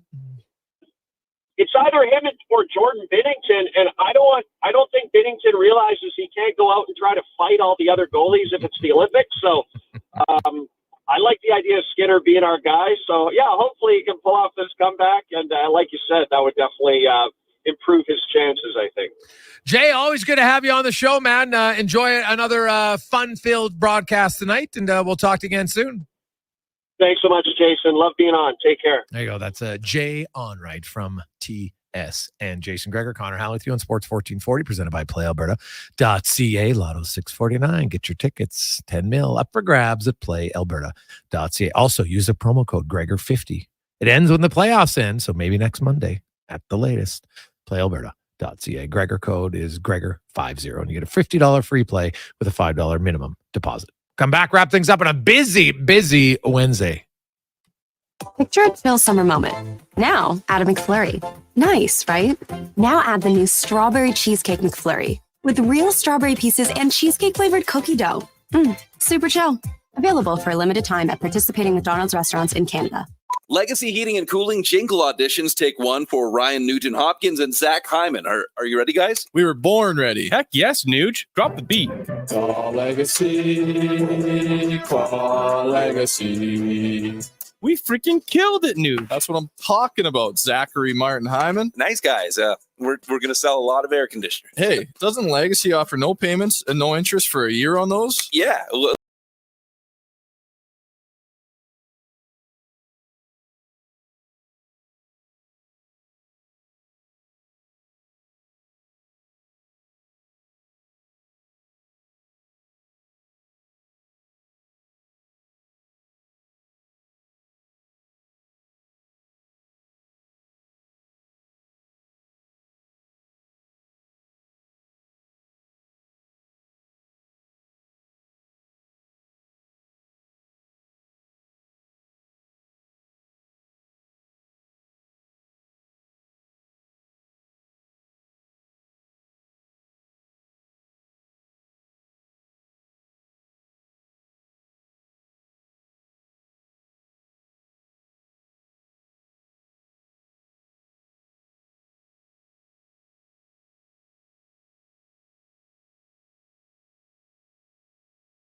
Johns. See what happens when you ask for it? Boom! Finally, it's on the menu again for a limited time. Get all the items in the Cheesy Burger Trio or choose between the large Cheesy Burger Pizza for $18.99, Cheesy Burger Papadilla for $9.99, and Bacon Cheesy Burger Papa Bites for $8.99. All made with sizzling beef, dilly pickles, ooey gooey cheese, and burger sauce. That's right, burger sauce. Get it before it's gone. Better ingredients, better pizza. Better get you some Cheesy Burger Pizza at Papa John's. I'm Ryan Nugent-Hopkins. And I'm Zach Hyman. And when we're not making juicy, sweet passes or having my goals disallowed, we're working for Legacy Heating and Cooling. You know, guys used to call me a plumber. And now they call you an AC repairman. Nice. Hey, guys, you're not here to fix air conditioners. You're here to sing the jingle. Oh. Well. Okay.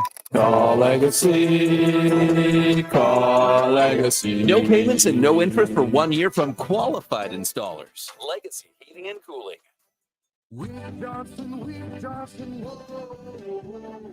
Hi, Dennis from Weiss Johnson, and our team here is so hyped about being in the finals and ending the Canadian drought that we're giving away a free air conditioner when Edmonton brings home the cup. So enter now, weissjohnson.com. Hit the Contact Us button, tell us who your favorite Edmonton player is, and you'll be entered to win a brand new air conditioner minus installation. Our family cheering loud and proud since 1977. We want the cup! Over a calm, glassy lake, you cast your line. Your new Toyota sits majestically by the water's edge. A loon calls in the distance. Or a duck. Anyways, this moment isn't just a dream, it's an invitation to adventure. So stop dreaming. Red Tag Days at Toyota are ending soon. For a limited time, lease a 2024 Tundra 4x4 Double Cab SR5 from $164 weekly for 60 months at 6.99% with $6,899 down. Visit shoptoyota.ca or your local Prairie Toyota dealer today.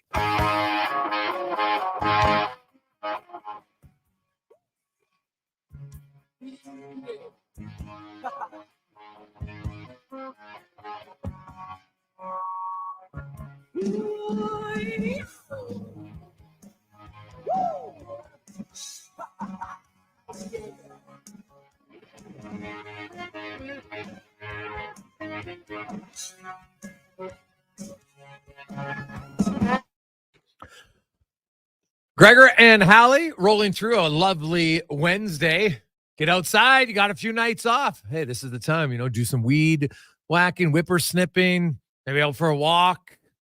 Keep excited because you know what you're doing Friday night. Most of you, your plans are already there.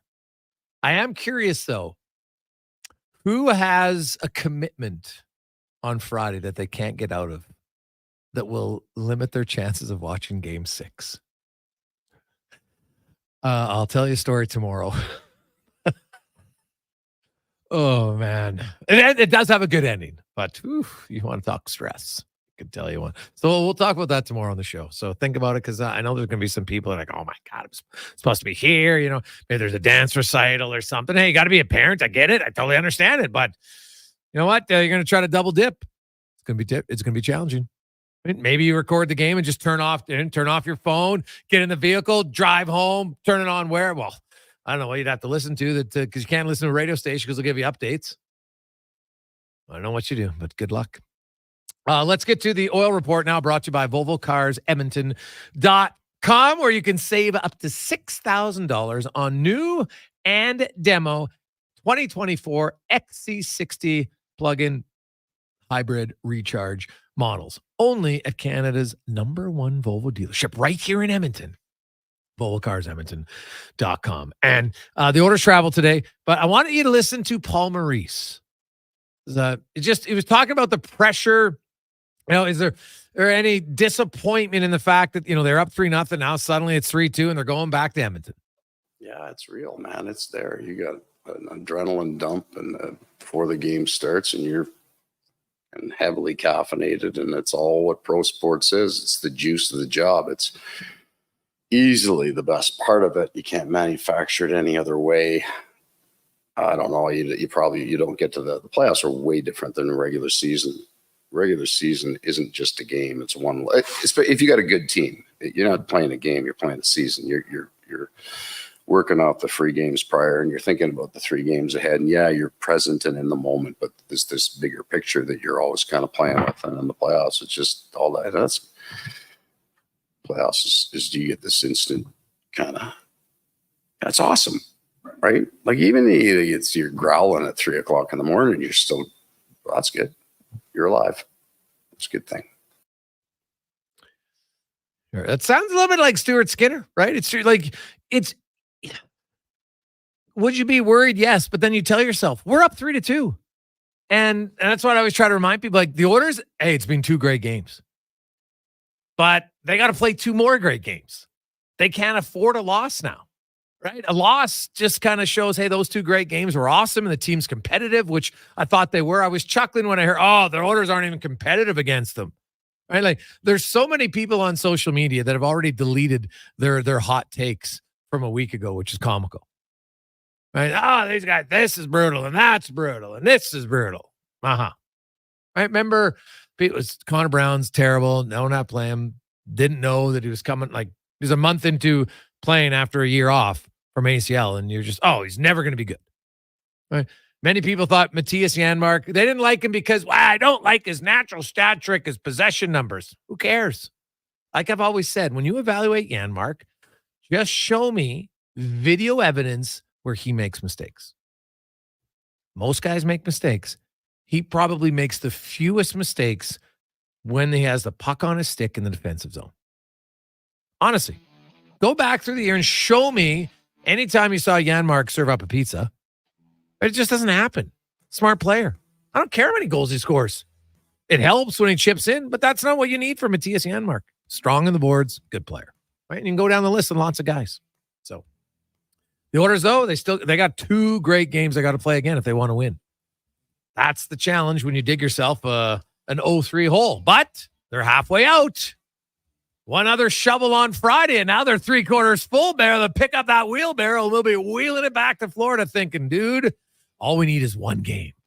And that's what makes Friday so exciting. 1 game. On behalf of Connor Halley and Declan Kruger, I'm Jason Gregor. Enjoy your Wednesday evening. We will chat with you tomorrow. Let's get to the Command Sports 1440 update brought to you by the Hockey Heroes Society. Their charity golf tournament featuring NHL alumni in support of the Hockey Heroes Society and the White Court Boys and Girls Club. Their gala dinner is Friday, September 6th and golf on the 7th. Learn more at hockeyheroesgame.com. Good night. This is a Sports 1440 update. Busy day off the ice in the NHL. The Capitals acquiring Pierre-Luc Dubois from the Kings in exchange for goaltender Darcy Kemper. The deal is 1-for-1 with no salary retention. The Calgary Flames sending goaltender Jacob Markstrom to the New Jersey Devils today, retaining 31% of his $6 million cap hit. In return, they get Kevin Ball and a 2025 first-round pick, which is top 10 protected. And the San Jose Sharks claiming Barclay Goodrow off waivers from the New York Rangers. They also acquire Ty Dellandrea from the Dallas Stars, who is set to become a restricted free agent at July, but the team will have arbitration rights. In the association, Pascal Siakam looking to sign a 4-year, $189 million maximum extension to stay with the Pacers. Expect for him to sign that early July, and the Pistons firing head coach Monty Williams after 1 season, absorbing $65 million remaining in his contract. On the diamond right now, the Jays trail the Red Sox 1-0. That's midway through the third. You also got the Guardians on top of the Mariners 3-0. Orioles, Yankees tied at 1 apiece, and the Rays and Twins are scoreless. Earlier today, Braves with the Tigers 7-0. The Nationals dropping the Diamondbacks 3-1. Cubs get past the Giants 6-5, and the Marlins over the Cards 4-3.